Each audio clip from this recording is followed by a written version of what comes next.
مجھے یہ کہنے کی ضرورت نہیں ہے کہ شیخ کا جو انداز ہے کتنا بہترین ہے، کتنا پرتاثیر ہے، آپ سب لوگ واقف ہیں۔ شیخ کئی بار الحمدللہ یہاں ہمارے جبیل دعویٰ سینٹر میں آ چکے ہیں اور آج پوری دنیا شیخ سے مستفید ہو رہی ہے۔ ریاض میں شیخ کا دورہ تھا، اس طریقے سے جدہ میں تھا، اور ابھی وہاں سے یہاں تشریف لائے ہیں، اور ہندوستان میں بھی شیخ محترم کا ہمیشہ دورہ، پروگرام اور اس طریقے سے دینی دروس اور دینی نشاطات چلتے رہتے ہیں۔ یہ ہم لوگوں کے لیے بڑی سعادت اور خوشی کی بات ہے کہ شیخ محترم اس وقت ہمارے درمیان موجود ہیں اور یہ حدیثوں کی شرح ہمارے سامنے انشاءاللہ فرمائیں گے۔ آپ لوگوں سے گزارش ہے کہ آپ لوگ دلجمعی اور سکون کے ساتھ شیخ کے درس کو سماعت فرمائیں۔ کتابیں اس سے پہلے تقسیم کی گئی تھیں، جن بھائیوں کے پاس کتابیں نہیں ہیں سوشل میڈیا پر یا اس طریقے جو گروپ ہے وہاں پر کتابیں بھی نشر دوبارہ کر دی گئی ہیں، ان کتابوں کو سامنے رکھیں موبائل کے ذریعے سے، لیکن بہانہ نہ بنائیے گا کہ میں موبائل میں کتاب دیکھ رہا ہوں اور دراصل کتاب نہ دیکھ کر کچھ اور دیکھ رہے ہوں۔ شیخ کے ساتھ دل اور جسم دونوں سے حاضر ہونا ہے، صرف جسم سے حاضر ہو کر کے کام نہیں چلے گا، دل بھی حاضر ہونا ضروری ہے، کیونکہ اصل اصلاح دل کی اصلاح ہوتی ہے۔ جسم کی اصلاح کی اور اس کی تربیت کی ضرورت نہیں ہے کوئی خاص۔ اگر آپ کے دل کی اصلاح نہیں ہے تو جسم آپ کا کتنا ہی توانا ہو، کتنا ہی صحت مند، اس کا کوئی فائدہ نہیں ہے جب تک انسان کا دل صحت مند نہ ہو اور انسان کا دل توانا نہ ہو۔ اللہ رب العالمین نے فرمایا کہ قیامت کے دن انہیں لوگوں کو فائدہ ہوگا، وہی کامیاب ہوں گے، الا من اتى اللہ بقلب سلیم، لا ينفع مال ولا بنون الا من اتى اللہ بقلب سلیم۔ مال اور اولاد اللہ تعالیٰ کے ہاں کچھ فائدہ نہیں پہنچائیں گے۔ کیا فائدہ پہنچائے گا؟ قلب سلیم، جس کا دل سلیم ہوگا، محفوظ ہوگا، جس کے دل میں شرک نہیں ہوگا، نفاق نہیں ہوگا، ریاکاری نہیں ہوگی، بغض اور عداوت نہیں ہوگی، کسی کی تحقیر اور نفرت نہیں ہوگی، دل آئینے کے مانند پاک و صاف ہوگا۔ اور جب دل پاک و صاف رہے گا تو آپ کا عمل بھی پاک و صاف رہے گا۔ اگر دل میں گدلا پن ہے تو آپ کے عمل بھی گدلا پن ہوگا اور آپ کے عقیدے کے اندر بھی فطور اور گدلا پن رہے گا۔ اس لیے اگر انسان کا دل صاف ہے تو سب صاف رہے گا۔ جیسے کنواں اگر صاف ہے اس کا پانی، تو جب پانی نکالیں گے پانی صاف آپ کو ملے گا۔ وہی مثال ہے ہمارے دل کی۔ اگر آپ کا دل صاف ستھرا ہے، دل میں گندگی نہیں ہے، دل میں نفاق نہیں ہے، بدعقیدگی نہیں ہے، سلف صالحین کے عقیدے اور منہج پر آپ کا دل قائم ہے، تو آپ کا عمل بھی اسی کے مطابق ہوگا۔ تو دل کی اصلاح بہت ضروری ہے اسلام کے اندر۔ تو دل سے بھی حاضر رہیں اور جسم سے بھی حاضر رہیں، دل جمعی کے ساتھ سنیں۔ اللہ رب العالمین ہمیں ان دروس سے استفادہ کرنے کی توفیق دے۔ اللہ تعالیٰ شیخ محترم کے حفاظ فرمائے، آمین رب العالمین و جزاکم اللہ خیر۔ میں شیخ سے گزارش کرتا ہوں کہ شیخ اپنے درس کا آغاز فرمائیں۔ جزاہ اللہ خیر الجزاء مبارک فی علمہ ونفع بہ الاسلام والمسلمین۔ السلام علیکم ورحمۃ اللہ وبرکاتہ۔ ان الحمد للہ نحمده ونستعینه ونستغفره ونعوذ باللہ من شرور انفسنا ومن سیئات اعمالنا، من يهده الله فلا مضل له ومن يضلل فلا هادي له، واشهد ان لا اله الا الله وحده لا شريك له، واشهد ان محمدا عبده ورسوله، اما بعد، فان خير الحديث كتاب الله وخير الهدي هدي محمد صلى الله عليه وعلى آله وسلم، وشر الأمور محدثاتها وكل محدثة بدعة وكل بدعة ضلالة وكل ضلالة في النار۔ قال الله تبارك وتعالى يوم لا ينفع مال ولا بنون إلا من أتى الله بقلب سليم، وقال النبي صلى الله عليه وسلم إن الله لا ينظر إلى صوركم وأموالكم ولكن ينظر إلى قلوبكم وأعمالكم، وقال جل وعلا ألم يأن للذين آمنوا أن تخشع قلوبهم لذكر الله وما نزل من الحق ولا يكونوا كالذين أوتوا الكتاب من قبل فطال عليهم الأمد فقست قلوبهم وكثير منهم فاسقون۔ قابل احترام فضیلت الشیخ مختار احمد مدنی حفظہ اللہ، اس مجلس میں موجود موقر علماء کرام، متعاونین، قریب و بعید سے آنے والے میرے محترم دینی بھائیوں، نوجوان ساتھیوں اور قابل احترام اور بہنوں، جیسا کہ شیخ نے فرمایا کہ ایک انسان کے لیے مال و دولت کا جمع کرنا اور بڑے کنبے اور خاندان کا ذمہ دار ہونا یہ بڑی بات نہیں ہے. یہ دنیا کی زینت ہے، دنیا کی قوت ہے جو کسی انسان کو دنیا میں ملتی ہے. لیکن جیسے آدمی دنیا سے جاتا ہے یہ سارے سہارے اس کے ٹوٹ جاتے ہیں، چھوٹ جاتے ہیں. دنیا میں اولاد کام آتی ہے بڑھاپے میں. جب انسان کمزور ہو جاتا ہے تو اس کے لیے قوت اور سہارا بنتی ہے، اس کی خدمت کرتی ہے. اگر نیک اولاد ہے خوشی دیتی ہے. اسی طرح سے انسان کے پاس مال ہوتا ہے، مال کے ذریعے سے آدمی دنیا کی نعمتیں خریدتا ہے، مسائل کے حل میں مال کو استعمال کرتا ہے. دنیا کی زیب و زینت سے لے کر دینی میدان ہی کیوں نہ ہو، ہر میدان میں مال اس کے کام آتا ہے. دوائیں، لباس، گھر، تجارت، ہر اعتبار سے مال کا سکہ چلتا ہے اور انسان دنیا میں ترقی کرتا ہے. اس کے مسائل آسانی سے حل ہو جاتے ہیں جب اس کے پاس مال ہوتا ہے. لیکن دنیا کے مسائل آخرت کے مقابلے میں کوئی حیثیت نہیں رکھتے. سب سے بڑا مسئلہ آخرت کا مسئلہ ہے. ایسا وقت جب دنیا کا کیا کرایا سارا کچھ، سارا مال، ساری جائیداد، سارے لوگ اس کا ساتھ چھوڑ دیں، ایسے وقت میں انسان کو اپنی کمزوری اور عاجزی کا احساس ہوتا ہے. آخرت میں اگر آدمی کامیاب ہونا چاہتا ہے اسے چاہیے کہ وہ اپنے دل کو ایسا بنا کر جائے کہ اللہ کے ہاں وہ مقبول ہو. بلکہ دل کو بہتر بنانا دنیا ہی سے اللہ کے قرب کا ذریعہ بنتا ہے. اور دل کی اصلاح یہ اعمال کی اصلاح کی بنیاد ہے. انسان کا انجام بگڑتا ہے اس کے اعمال کے بگڑنے سے، اور اعمال کا بگاڑ دل کے بگاڑ سے شروع ہوتا ہے. وہ دل کے بگاڑ کا نتیجہ ہوتا ہے. پہلے انسان کی سوچ بگڑتی ہے، دل میں غلط ارادے پیدا ہوتے ہیں، اور پھر یہ ارادے عمل کو جنم دیتے ہیں. برے ارادوں سے برا عمل زندگی میں آتا ہے، اور برا عمل اگر اس کی تکرار ہوتی رہے تو یہ عادت بن جاتی ہے، اور عادات انسان کی شخصیت بن جاتی ہے. اور یہ شخصیت جب اللہ کے سامنے پیش ہوگی، اگر بگڑا ہوا بن کر اللہ کے پاس گیا تو بگڑے ہوئے کے لیے بری جگہ ہے، سدھرے ہوئے کے لیے اچھی جگہ ہے.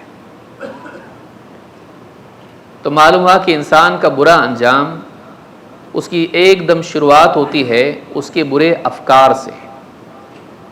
اس کی غلط سوچ، اس کی بگڑی ہوئی سوچ، اس کے غلط ارادے، اس کی بری نیتیں، وہ جذبات جو دل میں نہیں ہونا چاہیے، حسد، کینہ، کپٹ، بغض، عداوت، حرص، بلکہ اس سے اوپر نفاق، کفر، شرک، ریاکاری، اللہ کی باتوں کا انکار، کتاب و سنت کے بارے میں شک شبہات. یہ بگڑا ہوا دل انسان کو ہلاک کرتا ہے، اور دل کا بگاڑ اس کے اثرات زندگی پر پڑتے ہیں.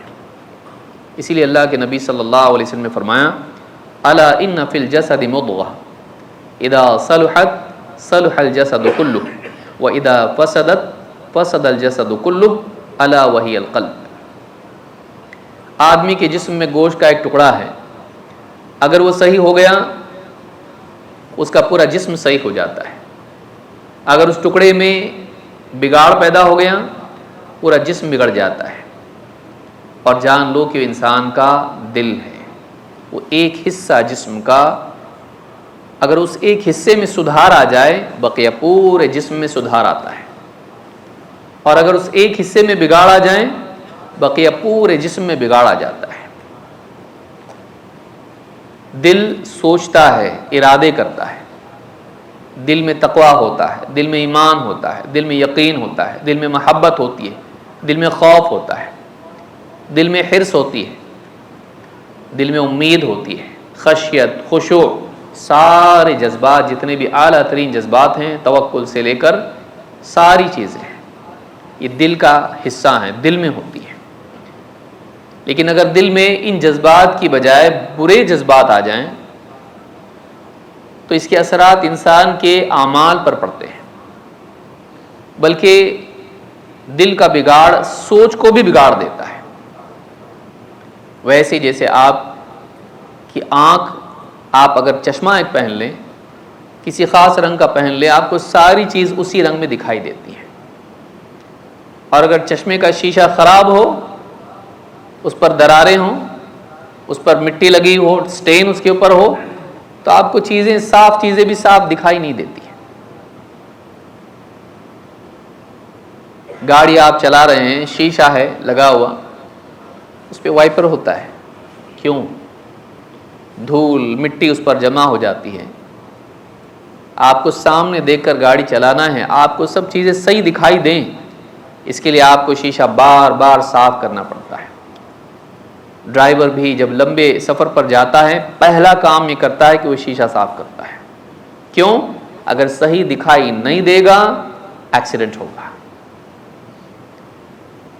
ایک چھوٹے سفر میں انسان جانتا ہے کہ صحیح دکھائی دینا بہت ضروری ہے، اس لیے شیشے کو صاف رکھنا چاہیے تاکہ انسان ہلاک نہ ہو، تاکہ نقصان نہ ہو۔ آدمی صراط مستقیم پر چلنا چاہتا ہے اور اس کے دل کا شیشہ صاف نہ ہو، وہ حق کو حق دیکھ نہیں پائے گا، کنفیوژن میں مبتلا ہو جائے گا، حق باطل دکھائی دے گا، باطل حق دکھائی دے گا۔ دیکھنے کی صلاحیت دل کی بھی ہوتی ہے۔ فَإِنَّهَا لَا تَعْمَى الْأَبْصَارُ وَلَكِنْ تَعْمَى الْقُلُوبُ الَّتِي فِي الصُّدُورِ۔ اللہ تعالیٰ فرماتا ہے آنکھیں اندھی نہیں ہوتی ہے، بلکہ دل اندھے ہو جاتے ہیں جو سینوں میں ہیں۔ معلوم ہے کہ جس طرح سے آنکھیں چیزوں کو دیکھتی ہیں، دل حقائق کو دیکھتا ہے، حق کو پہچانتا ہے۔ یہ جو دل ہے، اس دل میں دیکھنے کی صلاحیت صحیح ہو، اس کے لیے ضروری ہے کہ دل خواہشات کی عینک سے نہ دیکھے۔ خواہشات کی عینک انسان کی بصیرت اس سے چھین لیتی ہے، اور انسان صحیح فیصلے نہیں کر پاتا ہے۔ سارا مدار انسان کی زندگی میں فیصلوں پر ہوتا ہے کہ ہر آن آپ کو کچھ نہ کچھ چننا ہے، انتخاب کرنا ہے آپ کو، چوائسز۔ ہزاروں فیصلے آدمی دن میں کرتا ہے، 50,000، کوئی کم کوئی زیادہ، ایوریج یہ ہے 50,000 ڈیسیجنز ایک دن میں۔ اتنے فیصلے، نماز کے لیے جاؤں نہیں جاؤں، نیند سے اٹھوں نہیں اٹھوں، نگاہ کی حفاظت کروں نہیں کروں، جھوٹ بولوں سچ بولوں، چغلی کروں خاموش رہوں، غیبت کروں خاموش رہوں۔ آدمی کتنا زندگی میں اس کے ہر دن کتنے فیصلے کرتا ہے۔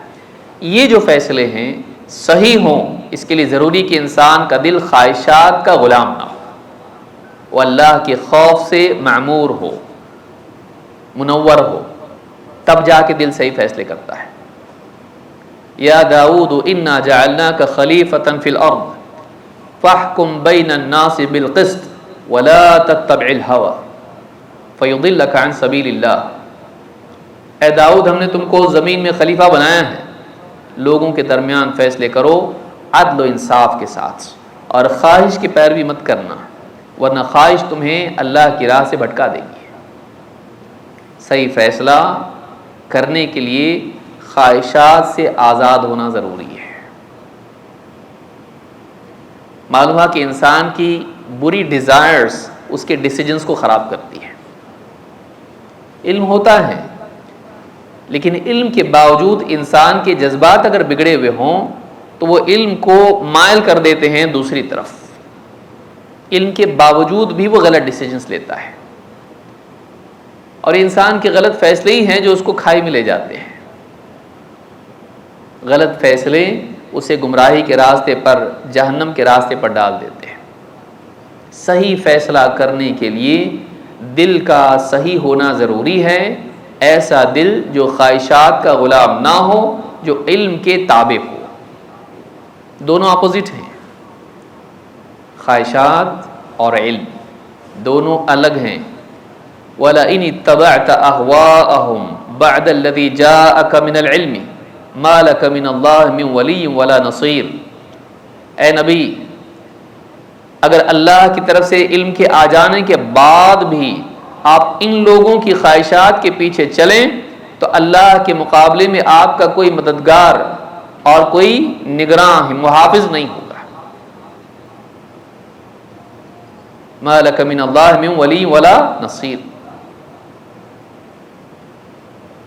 اللہ کے سوا، من دون اللہ، اللہ کے سوا کوئی نہ ولی ہوگا، محافظ، کارساز، نہ کوئی مددگار ہوگا۔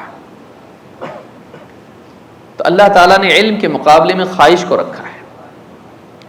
تو انسان زندگی میں فیصلے کرے گا دو میں سے ایک کی بنیاد پر ہے، تیسرا کچھ نہیں اس میں۔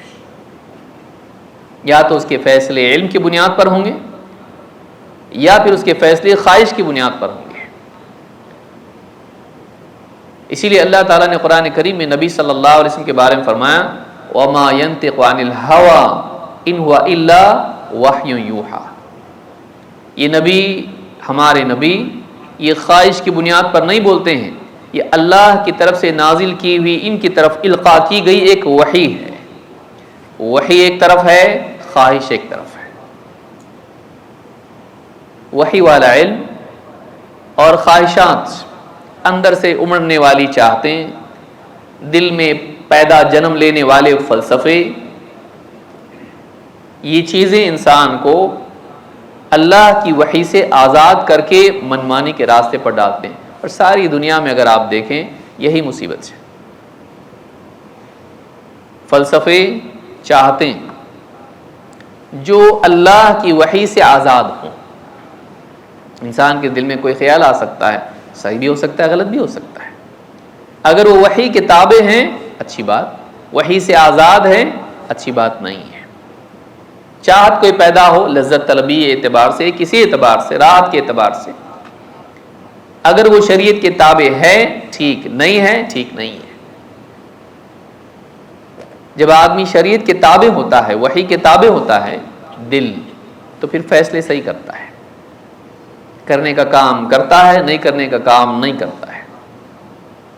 وَمَا آتَاكُمُ الرَّسُولُ فَخُذُوهُ وَمَا نَهَاكُمْ عَنْهُ فَانْتَهُوا۔ جو رسول تم کو دیں لے لو، جس سے روک دیں رک جاؤ۔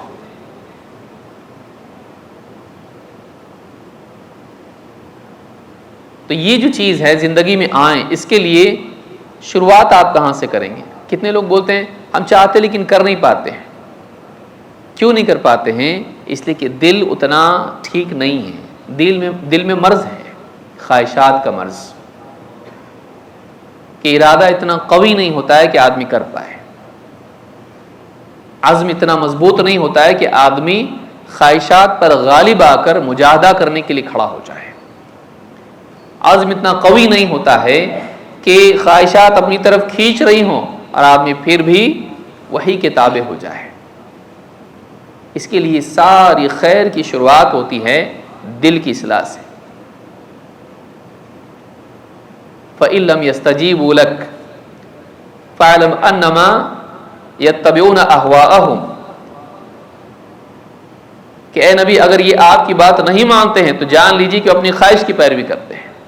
اس سے معلوم ہے کہ دو راستے ہیں، یا تو انسان نبی کی بات مانے گا یا تو پھر خواہشات کا پیروکار ہو جائے گا۔ دو ہی راستے ہیں، آپ قرآن میں دیکھ لیں، یا تو وحی یا تو خواہشات۔ ان دو میں انتخاب کے لیے انسان کے دل کا صحیح ہونا ضروری ہے، بہت بڑا رول ہے یہ۔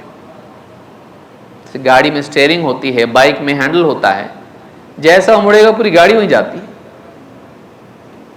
وہ اگر صحیح نہیں ہوگا، صحیح رخ پر نہیں ہوگا، گاڑی کا رخ بھی غلط ہوگا۔ اس کو صحیح کنٹرول کرنا ضروری ہے، یہ دل ہے۔ اور دل کا نرم ہونا ضروری ہے اللہ کی بات کے لیے، ویسی جیسے زمین کا نرم ہونا ضروری ہے ایک بیج کے پنپنے کے لیے، پیداوار اور فصل کے اگنے کے لیے۔ اگر وہ پتھر کی چٹان ہو، آپ بیج ڈالیے اس کے اوپر، نہ اس میں بیج جائے گا نہ پانی جائے گا، پانی بہایا جائے گا تو بیج بھی بہہ کے نکل جائے گا، پانی بھی بہہ کے نکل جائے گا، چٹان سوکھی کی سوکھی رہ جائے گی، تھوڑی دیر تک گیلی بھی رہے گی، وہ جذب نہیں کرے گی کچھ، اس پانی سے وہ فائدہ نہیں اٹھائے گی، وہ پانی بہہ کے نکل جائے گا۔ لیکن زمین اگر زرخیز ہو، زمین اگر نرم ہو، مٹی ہو، اس کے اوپر بیج ڈالا جائے اس کے اندر اور اس کے اوپر پانی ڈالا جائے تو لہلہاتی فصل اس میں سے نکلتی ہے۔ قرآن کریم میں اللہ تعالیٰ فرماتا ہے الم یأنی للذین آمنوا ان تخشع قلوبہم لذکر اللہ وما نزل من الحق، کیا ابھی ایمان والوں کے لیے وہ وقت نہیں آیا؟ ایمان والے ہیں، اللہ کو ماننے والے، آخرت کو ماننے والے، رسول کو ماننے والے، اللہ کی کتاب کو ماننے والے، جنت جہنم کو ماننے والے، عدل و انصاف کو، قیامت کے دن کے حساب کو اور جزا کو ماننے والے، کیا ایمان والوں کے لیے ابھی وہ وقت نہیں آیا کہ ان کے دل اللہ کی طرف سے آئی ہوئی نصیحت، یاد دہانی اور اللہ کی طرف سے آئے ہوئے حق کے لیے جھک جائیں؟ ابھی وہ وقت نہیں آیا، جھکاؤ اس میں پیدا نہیں ہوا، گھمنڈ ہے، سختی ہے، کہ ایمان والوں کے لیے وقت نہیں آیا۔ خشوع کا معنی پستی ہوتا ہے، وخشعت الاصوات للرحمن خشعا ابصارهم وترهقهم ذلہ۔ خشوع کا معنی پستی، جھکاؤ کا ہوتا ہے، دل میں اللہ کے آگے جھکاؤ ہونا چاہیے، علو نہیں۔ آخرت ان لوگوں کے لیے ہے جو اللہ کے آگے پستی اپنائیں، اسی پستی کا نام عبودیت ہے، بندگی۔ اللہ کے آگے انسان اپنے پورے وجود کو اپنے قلب کے ساتھ جھکا لے، کیونکہ وہ عظمت اللہ کے لیے مانتا ہے، بڑائی اللہ کے لیے ہے، میرے لیے نہیں ہے۔ تلک الدار الآخرۃ نجعلها للذین لا یریدون علوا فی الارض ولا فسادا، یہ آخرت کا گھر ہے، اسے ہم نے ان لوگوں کے لیے رکھا ہے جو زمین میں علو، بڑائی نہیں چاہتے ہیں اور نہ فساد کی چاہت رکھتے ہیں۔ بڑائی والے کے لیے اللہ کے ہاں بڑائی نہیں ہے، ذلت ہے۔ لہذا دل کا اللہ کے آگے جھکنا، اللہ نے فرمایا کیا ایمان والوں کے لیے ابھی وقت نہیں آیا کہ اللہ کی عظمت کے احساس سے، اللہ کے خوف سے ان کے دلوں میں جھکاؤ پیدا ہو جائے، اللہ کی یاد کے لیے، اللہ کی طرف سے نازل شدہ حق کے لیے۔ اور اللہ نے فرمایا وَلَا يَكُونُوا كَالَّذِينَ أُوتُوا الْكِتَابَ مِن قَبْلِ، اور ان لوگوں کی طرح مت ہو جانا جنہیں تم سے پہلے کتاب دی گئی، اہل کتاب، یہود، نصارہ، ان لوگوں کی طرح مت ہو جانا جنہیں تم سے پہلے کتاب دی گئی۔ فَطَالَ عَلَيْهِمُ الْأَمَدُ، تو نبی کے دنیا سے جانے کے بعد ان پر ایک لمبا زمانہ گزر گیا۔ فَطَالَ عَلَيْهِمُ الْأَمَدُ فَقَسَتْ قُلُوبُهُمْ، تو نبوی دور سے، نبوی ماحول سے دوری کی وجہ سے ان کے دلوں میں سختی پیدا ہو گئی۔ وَكَثِيرٌ مِّنْهُمْ فَاسِقُونَ، تو ان میں سے کئیوں ہیں، بہت لوگ ہیں جو فاسق ہیں۔ اب غور کریں اس پر، دینی نبی ہوتے ہیں تو کیا کرتے ہیں؟ دینی مجالس ہوتی ہیں، امر بالمعروف ہوتا ہے، نہی المنکر ہوتا ہے، واعظ و نصیحت ہوتی ہے، لوگوں کو خیر کی ترغیب دی جاتی ہے، برائیوں سے روکا جاتا ہے۔ نبی کی اپنی ایک شخصیت کا اثر ہوتا ہے۔ تو نبی کی صحبت سے لوگوں کے دلوں میں ایمان تازہ ہوتا ہے، ان دینی مجالس کے ذریعے سے۔ چلے گئے نبی اور پھر زمانہ گزرا، اس ماحول میں کمزوری آئی، کمی آئی، لوگ ماحول سے دور ہو گئے، اور دھیرے دھیرے جب دینی ماحول نہیں رہا، نبیوں والا ماحول نہیں رہا، وہ مجالس ختم ہو گئی، تو پھر دلوں میں سختی آئی، اور اللہ نے کہا وَكَثِيرٌ مِّنْهُمْ فَاسِقُونَ۔ قساوت قلبی کے بعد اللہ نے فسق کا ذکر کیا ہے، معلوم ہوا کہ گناہ کی شروعات دل کی سختی سے ہوتی ہے، کیونکہ دل میں احساس اگر قوی ہو تو رکنا آسان ہوتا ہے۔ گناہ کا شعور، اس کے انجام کا احساس دل میں اگر تازہ ہو، گناہ سے رکنا آسان ہے۔ لیکن دل سخت ہو گیا، بے حسی اس پر آ گئی، دل کی سینسٹیوٹی ختم ہو گئی۔ اب اس کا نتیجہ کیا ہوگا؟ گناہ بھی آدمی کر رہا ہے، کوئی احساس نہیں۔ کوئی آدمی ہمارا دل توڑ دے، ہم کیا کہتے ہیں؟ بڑا پتھر دل ہے، سخت دل ہے۔ اس کو احساس نہیں ہوتا ہے کہ وہ دوسروں کا دل دکھاتا ہے، اس کو احساس نہیں ہے کہ وہ اللہ کی نافرمانی کر رہا ہے، اس اللہ کی جس نے اس کو وجود دیا، رزق دیا، اتنے احسانات کیے، اس کے لیے ساری دنیا کا دسترخوان سجایا، سارے اسباب اس کے حق میں، اس کے فیور میں کیے، بارش برسائی اس کے لیے ہوائیں چلائی، اس کے لیے دریا اور سمندر بہائے، اناج اگایا، رزق اس کو دیا، پھل، اور اس کے لیے اناج، ترکاری اور جانوروں کو اس کے تابع کیا۔ احساس نہیں کہ اس اللہ کی نافرمانی کر رہا ہے، احسان فراموشی، شرم ختم ہو جاتی ہے۔ اذا لم تستحی فاصنع ما شئت، جب تیرے اندر حیا نہ ہو جو جی میں آئے کر۔ اللہ سے حیا نہیں رہتی ہے، سینسٹیوٹی ختم ہو جاتی ہے، بے حیا انسان ہو جاتا ہے۔ دل کا نرم ہونا فسق و فجور سے رکنے کے لیے بنیاد ہے۔ یہ جو ہم گفتگو کر رہے ہیں، اور علماء نے اتنے بڑے امام ہیں، امام البخاری، عقیدہ، احکام، وضو، نماز، اور اس کے علاوہ حکومت کے مسائل سے لے کے تجارت اور ماں باپ کے اور اولاد، سارے حقوق، نکاح، جنائز، ساری چیزیں ذکر کی، لیکن ضروری سمجھا کہ یہ بھی ہو اس میں۔ کتاب الرقاق، کیا ضرورت ہے اس کی؟ دل نرم ہونا چاہیے۔ ساری شریعت، سارے احکام کیا معنی رکھتے ہیں اگر آدمی کے دل میں ان کے لیے جذبہ ہی نہ ہو، ان پر عمل کرنے کے لیے، ان کا اہتمام کرنے کے لیے، برے انجام سے بچنے کا جذبہ انسان میں نہ ہو، تو ہدایت کام نہیں دیتی ہے، فائدہ نہیں دیتی ہے۔ ھدی للمتقین، قرآن کس کے لیے ہدایت ہے؟ متقین کے لیے۔ اگر تقوی نہ ہو تو ہدایت پتھر پہ برسے ہوئے پانی کی طرح ہوتی ہے، کچھ فائدہ نہیں ہوتا اس کو، کچھ اگتا نہیں اس سے۔ اس کے لیے ضروری ہے کہ ہم ایسی مجالس میں بیٹھیں جس میں دلوں کی نرمی کے لیے گفتگو ہوتی ہے۔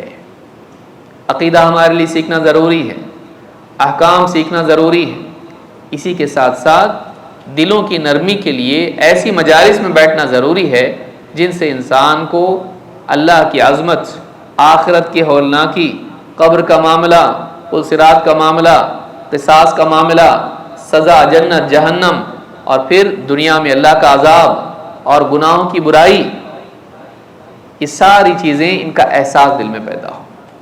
خصوصاً آخرت اگر آدمی کے سامنے ہو اور اللہ رب العالمین کی پکڑ آدمی کے سامنے ہو تو انسان کے لیے گناہوں سے بچنا آسان ہوتا ہے۔ اللہ تعالیٰ نے فرمایا وَلَا تَكُونُوا كَالَّذِينَ أُوتُوا الْكِتَابَ مِنْ قَبْلِ فَطَالَ عَلَيْهِمُ الْأَمَدُ فَقَسَتْ قُلُوبُهُمْ وَكَثِيرٌ مِّنْهُمْ فَاسِقُونَ، ان لوگوں کی طرح مت ہو جانا جنہیں تم سے پہلے کتاب دی گئی تھی، کتاب ان کے پاس تھی، ماحول ان کے پاس نہیں تھا۔ سوچئے آج ایک بڑا طبقہ کیا کہتا ہے؟ ہم گھر پہ پڑھتے سب۔ ماحول اگر نہ ہو تو دل نرم نہیں ہو پاتا ہے، دینی ماحول میں آنا ضروری ہے۔ ان کو کتاب ملی تھی، کتاب تھی ان کے پاس۔ وَلَا يَكُونُوا كَالَّذِينَ أُوتُوا الْكِتَابَ مِنْ قَبْلِ فَطَالَ عَلَيْهِمُ الْأَمَدُ، ان پر ایک زمانہ گزر گیا۔ ابن الجوزی رحمہ اللہ فرماتے ہیں نبوی ماحول سے وہ دور ہو گئے، صالحین کے ماحول سے وہ دور ہو گئے، تو کیا ہوا؟ پہلی سزا یہ ملی فَقَسَتْ قُلُوبُهُمْ، ان کے دل سخت ہو گئے۔ دینی ماحول سے دوری دلوں کو سخت کرتی ہے، دینی ماحول میں آنا دلوں کو نرم کرتا ہے۔ وَكَثِيرٌ مِّنْهُمْ فَاسِقُونَ، اور ان میں سے بہت فاسق ہیں۔ لیکن اللہ نے امید بھی دلائی کہ اب پتھر دل ہو گیا، اب کیا کروں میں، ہلاک ہو گیا، ختم، کہانی قصہ تمام نہیں۔ ابن قیم رحمۃ اللہ علیہ فرماتے ہیں اپنی کتاب الفوائد میں، اللہ نے آگے امید دلائی. اللہ تعالیٰ نے فرمایا اعلموا ان اللہ یحیی الارض بعد موتها، اچھی طرح جان لو کہ اللہ تعالیٰ زمین کے مرنے کے بعد بھی اس کو زندہ کرتا ہے. قد بینا لکم الآیات لعلکم تعقلون، ہم نے یقیناً تمہارے لیے آیتوں کو واضح کر دیا ہے تاکہ تم سوچو سمجھو عقل سے کام لو. یہ ساری باتیں بتا کے، دلوں کی سختی کا معاملہ بتا کے، اللہ نے پھر ایک بات اور کہی، اس بات کو بھی جان لو کہ اللہ تعالیٰ زمین مر چکی ہے پھر بھی اللہ تعالیٰ اس کو زندہ کرتا ہے. دھول پڑی ہوئی، مٹی پڑی ہوئی دکھائی دیتی ہے، کچھ اگا ہوا نہیں ہے، پھر آسمان سے بارش برستی ہے اور بارش برسنے کے بعد پھر اس زمین سے فصل نکلتی ہے. تو اگر انسان میں طلب ہو، اللہ کی طرف سے وحی کا فیضان جب ہوتا ہے، اللہ کی طرف سے آنے والی وحی جب اس دل پر نازل ہوتی ہے، کتاب و سنت کا علم جب آدمی حاصل کرتا ہے، اللہ تعالیٰ اس علم کے ذریعے سے اس کے دل کو دوبارہ زندہ کرتا ہے، چاہے وہ مر چکا. تو جو مرض تھا اس کے علاج کے لیے وہی کرنا پڑے گا جس سے محرومی تھی. دینی ماحول میں آنا پڑے گا، دینی مجالس میں آنا پڑے گا. اور یہی وجہ ہے کہ نبی کریم صلی اللہ علیہ وسلم ایسی مجالس کا انعقاد کرتے تھے. مشہور واقعہ حضرت حنظلہ کا آپ جانتے ہیں. مجلس میں بیٹھے آپ جنت جہنم کا تذکرہ آپ نے کیا، رونے لگ گئے، گھر میں گئے بیوی بچوں کے ساتھ ہنسنے لگے اور فوراً احساس ہوا کہ میری حالت وہاں کچھ ہوتی ہے یہاں کچھ ہوتی ہے. نافق حنظلہ منافق ہو گیا. تو معلوم ہے کہ نبی صلی اللہ علیہ وسلم ایسی مجالس کا انعقاد کرتے تھے جس میں صحابہ رو دیتے تھے، آخرت کی فکر پیدا ہوتی تھی، جنت جہنم کا ذکر اس میں ہوتا تھا. ہمارے عموماً ایسا نہ ہو، اگر صرف احکام کی باتیں ہوں، صرف عقائد کی باتیں ہوں، صرف تفاصیل ہوں، دقائق ہوں لیکن رقائق نہ ہوں، تو یہ اچھا نہیں ہے. دونوں کا توازن ہونا چاہیے. اور آپ دیکھیں وَيُزَكِّيهِمْ وَيُعَلِّمُهُمُ الْكِتَابَ وَالْحِكْمَةَ، کتاب و حکمت کی تعلیم ضروری ہے، لیکن اس سے پہلے اللہ نے ذکر کیا ان کا تزکیہ کرتا ہے، دلوں کو پاک کرتا ہے جاہلیت کے اثرات سے اور بری صفات سے اور اسی طرح سے قساوت سے. دلوں کو ان ساری فکری اور اسی طرح سے جذباتی برائیوں سے پاک کرتا ہے. تو دلوں کی پاکیزگی کو اللہ تعالیٰ نے پہلے ذکر کیا ہے، تزکیہ نفس، اور اس کے بعد کتاب و حکمت کی تعلیم، ایجوکیٹ کرنا، پہلے پیوریفائی کرنا پھر ایجوکیٹ کرنا. علماء کہتے ہیں یہ تخلیہ ہے اور اس کے بعد تحلیہ ہے، کہ پہلے گندگی سے پاک کیا جائے اس کے بعد مزین کیا جائے. بچہ اگر نجاست میں پڑا ہوا ہو کیا کریں گے آپ؟ گندگی میں گر کے آیا، آپ اس کو پہلے عطر نہیں لگاتے، آپ پہلے اس کو نہلاتے دھلاتے، نہلا دھلا کے گندگی سے جب پاک کرتے ہیں پھر صاف کپڑے پہنا کے پھر عطر لگاتے اس کو. یہ نہیں کہ آپ نجاست میں پڑا پھر اس کو نجاست کی وجہ سے آپ نے پہلے پاک کرنے کے پہلے کیا کر دیا، عطر لگا دیا، نہیں کرتے ایسا. تو دونوں چیزیں ضروری ہیں کہ فکری اور عملی گندگیاں دلوں پر جو چھائی ہوئی ہوتی ہیں ان سے پاک کرنا بھی ضروری ہے. جب انسان کے دل میں عمل کا جذبہ ہی نہ ہو، ساری تفاصیل کس کام کی؟ یہ کرنا ہے، یہ کرنا ہے، یہ کرنا ہے، اس ترتیب سے کرنا ہے، ایسے کرنا ہے، ویسے کرنا ہے، ہاں لیکن ہم کو کرنا ہی نہیں. اتنی ساری تفاصیل بتا کے کیا فائدہ؟ اس لیے امت کا ایک بڑا طبقہ ہے جو جانتا ہے کہ 5 وقت کی نماز ہے، رمضان کے پورے مہینے کے روزے ہیں اور بہت سارے گناہوں سے بچنا ہے، جانتا ہے، خطبات میں سن چکا ہے، تقریروں میں سن چکا ہے، کتابوں میں پڑھ چکا ہے، لیکن اس کی زندگی میں وہ نہیں ہے. کیوں نہیں ہے؟ معلومات کا عیب ہے؟ نہیں، معلوم ہے اس کو، دل اتنا مضبوط نہیں بنا کہ زندگی میں اس کو لا سکے، برائیاں چھوڑ سکے. تو دل کو مضبوط بنانے کے لیے ایسی مجالس میں بیٹھنا ضروری جب آدمی موٹیویشن اس کے لیے ہو. اور انسان کے لیے 2 طرح کی تحریک ہوتی ہے، حرکت 2 وجہ سے کرتا ہے، نفع کے پانے کے لیے، نقصان سے بچنے کے لیے. ترغیب و ترہیب کہ نیکیوں پر کیا ملے گا، اسی لیے تو آدمی جاب پہ دوڑتا ہے برابر ٹائم پہ، اور برائیوں پہ کیا نقصان ہے اسی لیے تو بھاگتا ہے ڈاکٹر کے پاس. دیکھیے آدمی کمانے کے لیے دوڑتا ہے کچھ پانے کے لیے، اور ڈاکٹر کے پاس دوڑتا ہے اپنے آپ کو مصیبت سے بچانے کے لیے۔ تو دنیا میں اگر آدمی کر سکتا ہے اپنی دنیا کے رزق کو پانے کے لیے، تو آخرت کا رزق اس سے بہتر ہے۔ دنیا کی بیماری اور ہلاکت سے بچنے کے لیے ڈاکٹر کے پاس بھاگتا ہے، تو آخرت کا نقصان اور ہلاکت بڑی ہے، اور دل کی بیماری زیادہ بڑی چیز ہے۔ اس کے لیے کیوں نہیں دوڑتا ہے؟ اس لیے کہ وہ تحریک نہیں ہے دل میں، اس کا امپورٹنس معلوم نہیں ہے۔ دنیا کا معلوم ہے کہ نتائج سامنے ہیں، آخرت کے نتائج سامنے نہیں ہیں۔ وہ نتائج یقین کی بنیاد پر انسان کے سامنے ہوتے ہیں، اور وہ یقین بنتا ہے علم کی پختگی سے اور دینی مجالس میں حضور سے تکرار استقرار پیدا کرتا ہے۔ بار بار بار بار بار بار آدمی سنا بچپن سے، بیٹا پیسہ بہت ضروری ہے، پیسہ بہت ضروری ہے، پیسہ بہت ضروری، پڑھنا لکھنا چاہیے، پیسہ کمانا چاہیے، بیٹھ گیا دماغ میں۔ بعض اوقات ایک جھوٹ بھی بولا جائے کئی مرتبہ، وہ انسان کے دل میں سچ کی طرح تخت پر بیٹھ جاتا ہے۔ تو حق کی تکرار بار بار گھر میں نہیں ہوتی ہے، بار بار آدمی ایک حق بات کو نہیں سنتا ہے، وہ زندگی میں نہیں آتا ہے۔ ضروری ہے کہ آدمی اس کا اہتمام کرے۔ اللہ رب العالمین ہم سب کو توفیق عطا فرمائیں کہ ہم دینی مجالس میں حاضر ہوں۔ ڈاؤن لوڈ کر لوں گا، لائیو سن لوں گا، یہ ان کے لیے ہے جن کی مجبوریاں ہیں، لیکن ہم دینی مجالس میں آنے کو اپنے لیے لازم کی طرح سمجھیں۔ کیوں؟ اس لیے کہ اس کے بغیر ہمارے دلوں کی اصلاح نہیں ہو سکتی ہے۔ دلوں کی اصلاح کے لیے دینی مجالس میں آنا ضروری ہے۔ موجودہ دور میں یہ کم سے کم ہوتا چلا جا رہا ہے، اور یہی وجہ ہے کہ ہم دیکھ رہے ہیں کہ ماحول کے اندر گندگی بڑھتی جا رہی ہے۔ کیا بچے اور کیا بڑے، کیا مرد اور کیا عورتیں، آپ دیکھیے ماحول کتنا بگڑتا جا رہا ہے۔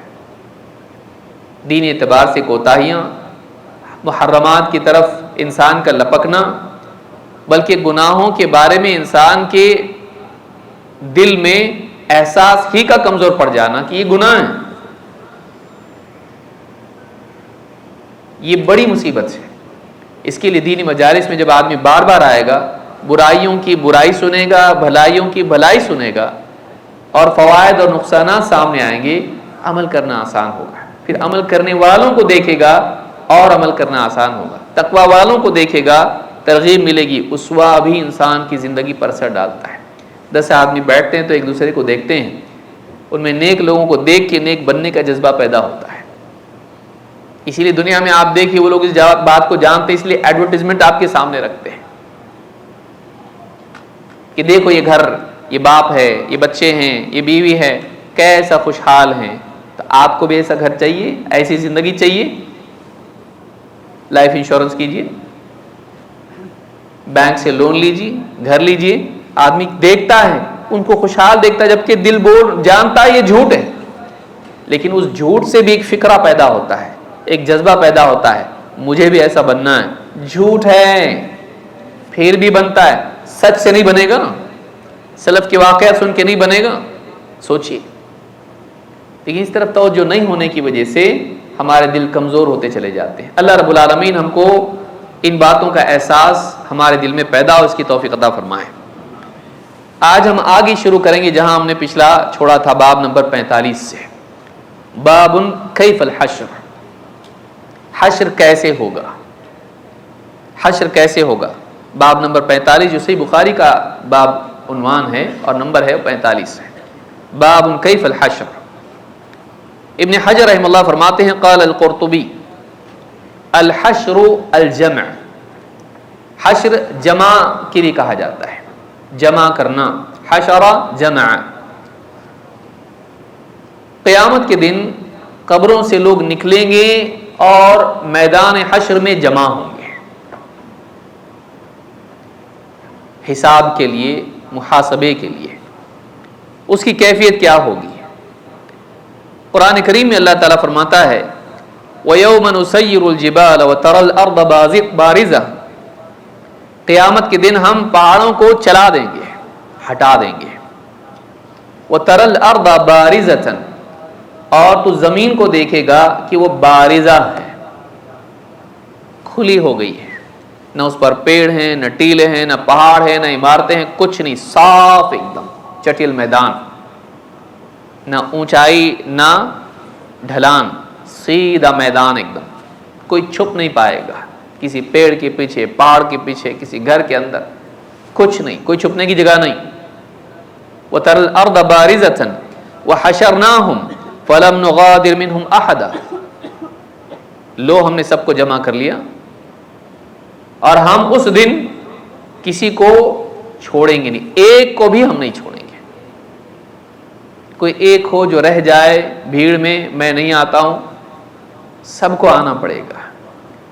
جتنی قبروں میں ہیں، کسی کو جلایا گیا، کسی کو مچھلی نے کھا لیا، کسی کو راکھ بنا دیا گیا، مٹی میں دفن ہو یا جلا کر اس کی دھول بکھیر دی گئی ہو، راکھ بکھیر دی گئی ہو، کہیں بھی آدمی ہو، سمندر میں ڈال دیا گیا ہو، سارے لوگ جمع کیے جائیں گے۔ تو اللہ فرماتا ہے وَحَشَرْنَاهُمْ فَلَمْ نُغَادِرْ مِنْهُمْ أَحَدًا، ہم سب کو جمع کریں گے اور ہم کسی ایک کو بھی نہیں چھوڑیں گے کہ وہ پیچھے رہ جائے۔ اس سے فرار ممکن نہیں ہے۔ انسان کو حشر کے میدان میں حاضر ہونا ہے اپنے حساب کے لیے۔ وَعُرِضُوا عَلَى رَبِّكَ صَفًّا، اور سب کے سب صف میں، صف بستہ رب العالمین کے سامنے کھڑے ہوں گے، اللہ پر پیش کیے جائیں گے۔ وَعُرِضُوا عَلَى رَبِّكَ صَفًّا لَقَدْ جِئْتُمُونَا كَمَا خَلَقْنَاكُمْ أَوَّلَ مَرَّةٍ، ہم تمہیں لے آئیں جیسے پہلی مرتبہ ہم نے تم کو پیدا کیا تھا۔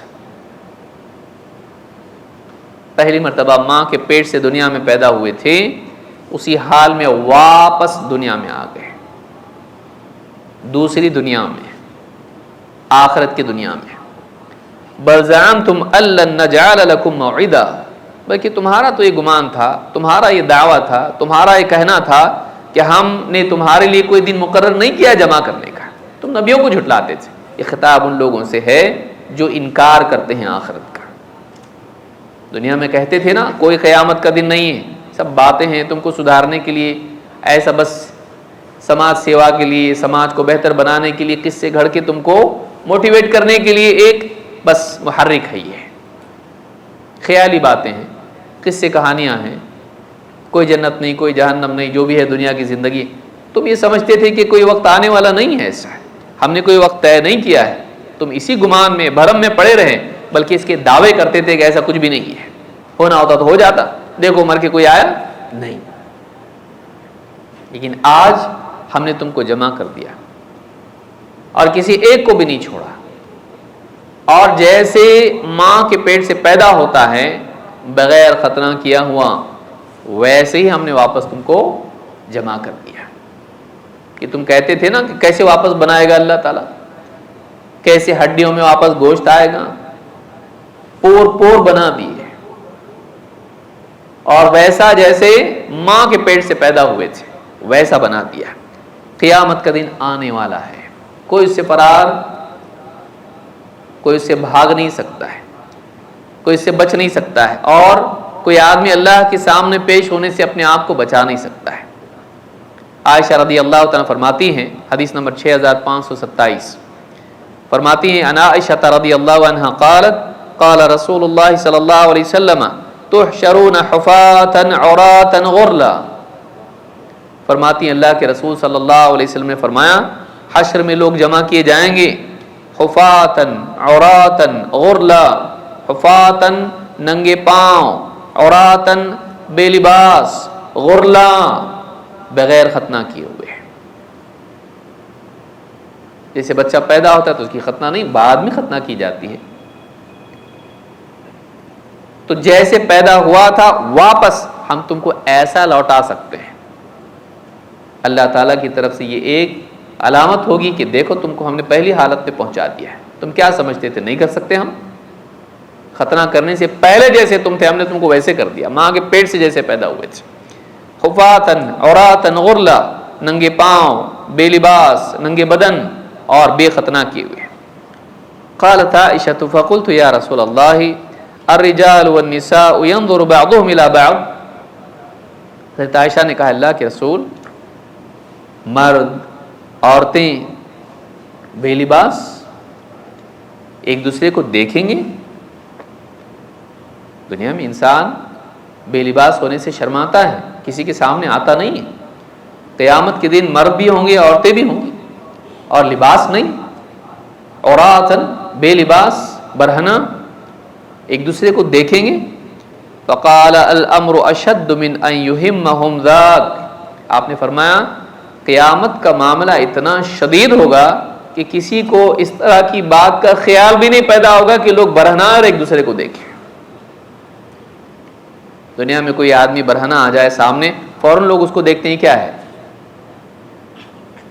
لیکن قیامت کی گھڑی ایسی ہوگی، وہ منظر اور اس کی ہولناکیاں ایسی ہوں گی کہ آدمی اتنا پریشان ہوگا اس وقت میں، اپنے انجام کے بارے میں اتنا خوف اس کے دل سے چمٹا ہوا ہوگا، اور اپنے اطراف ہوتے ہوئے واقعات کو وہ اتنی بھیانک حالت میں دیکھ رہا ہوگا، ایک کے بعد ایک چیزیں ہو رہی ہیں، ایسا گھبرایا ہوا ہوگا کہ اس کو اس بات کا ہوش بھی نہیں ہوگا کہ لوگ بے لباس ہیں، میں بے لباس ہوں۔ آج بھی آپ دیکھیے زلزلہ اگر آ جائے اور ایسے میں کوئی بے لباس ہو، کون دیکھتا ہے اس کو؟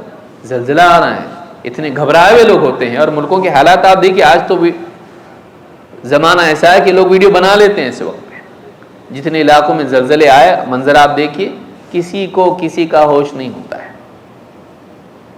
کسی کو ہوش نہیں ہوتا ہے کہ کسی کو واقعی ایسے وقت میں دیکھے۔ اطراف ہونے والے ہولناک واقعات ہی انسان کو ڈرا دیتے ہیں۔ تو کہا کہ اس وقت میں معاملہ اتنا سنگین اور اتنا شدید ہوگا کہ کسی کو کسی کا ہوش نہیں ہوگا کہ وہ دوسروں کو دیکھے۔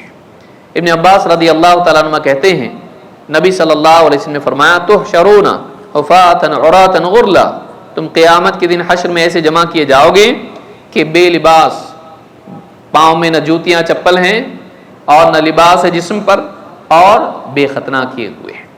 فقالت امرأۃ ایبصر او یری بعضنا عورۃ بعض، کہ اللہ کے رسول کیا ہم میں سے بعض ایک دوسرے کی چھپانے کی جگہوں کو دیکھیں گے؟ قال یا فلانہ، آپ نے فرمایا اے فلانی، لکل امرئ منہم یومئذ شأن یغنیہ، اس وقت ہر ایک اپنی پریشانی میں ایسا مبتلا ہوگا کہ دوسرے کی طرف دھیان دینے سے وہ مستغنی ہو جائے گا، اسے دوسرے کا ہوش بھی نہیں ہوگا، وہ اپنی ہی پریشانی میں پریشان ہوگا، اپنے ہی معاملے میں الجھا ہوا ہوگا کہ کسی اور کی طرف دھیان دینے کے لیے اس کو موقع ہی نہیں ہوگا، کسی اور کی طرف دھیان ہی نہیں دے گا۔ میں خود اپنی پریشانی میں ہوں، میں کسی اور پہ کیا دھیان دوں؟ اس حدیث کو امام ترمذی نے روایت کیا ہے۔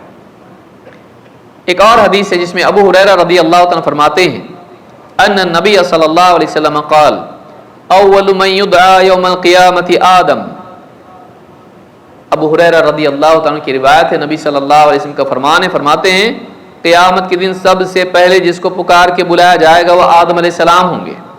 فتراء ذریتہ، ان کی ذریت، ان کی اولاد ان کو دیکھے گی، دونوں ایک دوسرے کو دیکھیں گے۔ فیقال ھذا ابوکم آدم، کہا جائے گا یہ تمہارے باپ آدم ہیں۔ فیقول لبیک وسعدیک، آدم علیہ السلام کہیں گے اے اللہ لبیک، میں حاضر ہوں، کیا حکم ہے؟ فیقول اخرج بعث جہنم من ذریتک، اللہ تعالیٰ فرمائے گا اے آدم اپنی اولاد میں سے جہنم کے لیے جہنم میں جانے والوں کو الگ کرو۔ فیقول یا رب کم اخرج، آدم علیہ السلام پوچھیں گے اللہ اے میرے رب کتنوں کو نکالوں؟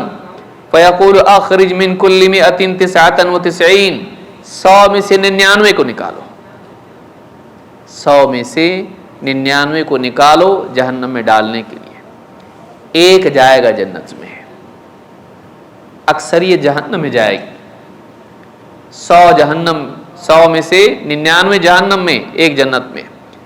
وقالوا یا رسول اللہ اذا اخذ منا من كل 199 فماذا يبقى منا، صحابہ نے پوچھا اللہ کے رسول اگر ہم میں 100 میں سے اگر 99 کو جہنم کے لیے نکالا جائے کیا بچیں گے ہم؟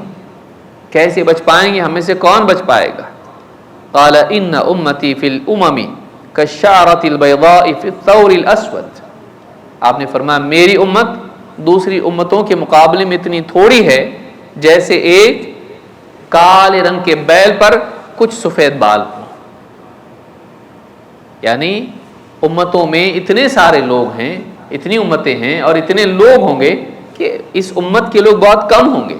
اس سارے لوگوں میں سے گنتی پوری ہوگی کہ 100 میں سے 99 کو الگ کیا جائے گا، تو اس ساروں میں سے ہوگا اس روایت کے مطابق. اور ابن حجر نے کچھ اور بھی باتیں کہی، ہم آگے دیکھیں گے. ابن حبیرہ رحمہ اللہ کہتے ہیں فی ھذا الحدیث من الفقہ، اس حدیث میں فقہ کی بات یہ ہے، ان الامم الذين كانوا قبلنا على كثرة عددهم لم يكن فيهم من المؤمنين الا قليل. کہتے ہیں کہ اس حدیث میں سمجھنے کی بات یہ ہے کہ ہم سے پہلے کتنی ساری امتیں تھیں اور اس میں افراد بہت زیادہ تھے، لیکن ان کی کثرت کے باوجود ان میں ایمان والے کم تھے. اسی لیے کہا جا رہا ہے کہ سارے بندوں میں بنی آدم میں 100 میں سے 99 کو جہنم میں ڈالا جائے. یعنی زیادہ تر لوگ جہنم کے لائق ہوں گے، زیادہ تر لوگ جہنم میں جانے والے ہوں گے. اسی لیے آپ دیکھیں حدیث میں بھی کہا میری امت میں بھی 73 فرقے ہوں گے، سب جہنم میں جائیں گے سوائے ایک کے. اور نوح علیہ السلام جو پہلے رسول ہیں ان کے بارے میں کہا وَمَا آمَنَ مَعَهُ إِلَّا قَلِيلٌ، ان کے ساتھ بہت تھوڑے لوگ ایمان لائے، جبکہ 950 سال دعوت دی. اور اللہ نے کئی جگہوں پہ کہا کہ یعنی وَقَلِيلٌ مِّنْ عِبَادِيَ الشَّكُورُ، میرے بندوں میں بہت تھوڑے ہیں جو شکر گزار ہیں. شیطان نے بھی کہا تھا، ابلیس نے بھی کہا تھا وَلَا تَجِدُ أَكْثَرَهُمْ شَاكِرِينَ، تو ان میں سے اکثروں کو شکر گزار نہیں پائے گا. وَإِن تُطِعْ أَكْثَرَ مَنْ فِي الْأَرْضِ يُضِلُّوكَ عَنْ سَبِيلِ اللَّهِ، اے نبی آپ زمین میں اکثریت کے پیچھے چلنے لگ جائیں، وہ آپ کو اللہ کی راہ سے بھٹکا دیں گے، کیونکہ اکثریت ہمیشہ گمراہی کی طرف ہوتی ہے. عالمی سطح پر بھی آپ دیکھیں اور امت کے طبقات میں بھی آپ دیکھیں، دینی اعتبار سے مسلمان ہونے کے باوجود بھی زندگی میں دیندار، نماز پڑھنے والے امت میں کتنے ہیں، افراد کتنے ہیں امت کے، اور نمازی کتنے ہیں، تقوی شعار کتنے ہیں. بہت تھوڑے ہوتے ہیں جو واقعی دین پر چلنے والے ہوتے ہیں. تو کہتے ہیں کہ اتنی ساری امتیں اور اتنا بڑا عدد ان کا ہونے کے باوجود بھی ان میں سے بہت کم لوگ تھے جو ایمان لے آئے. امام البخاری نے قیامت کا حال بیان کرتے ہوئے ایک باب قائم کیا، باب نمبر 46، باب قولہ عز وجل ان زلزلۃ الساعۃ شیء عظیم. اللہ تعالیٰ کا فرمان کہ قیامت کا زلزلہ بہت ہی بھیانک چیز ہے، بہت ہی سنگین واقعہ ہوگا، کوئی معمولی واقعہ نہیں ہے. ان زلزلۃ الساعۃ شیء عظیم، یہ قرآن کریم میں سورہ الحج کی آیت ہے، آیت نمبر 1-2. امام البخاری نے ایک ٹکڑا ذکر کر دیا، ہم پوری آیت دیکھیں گے.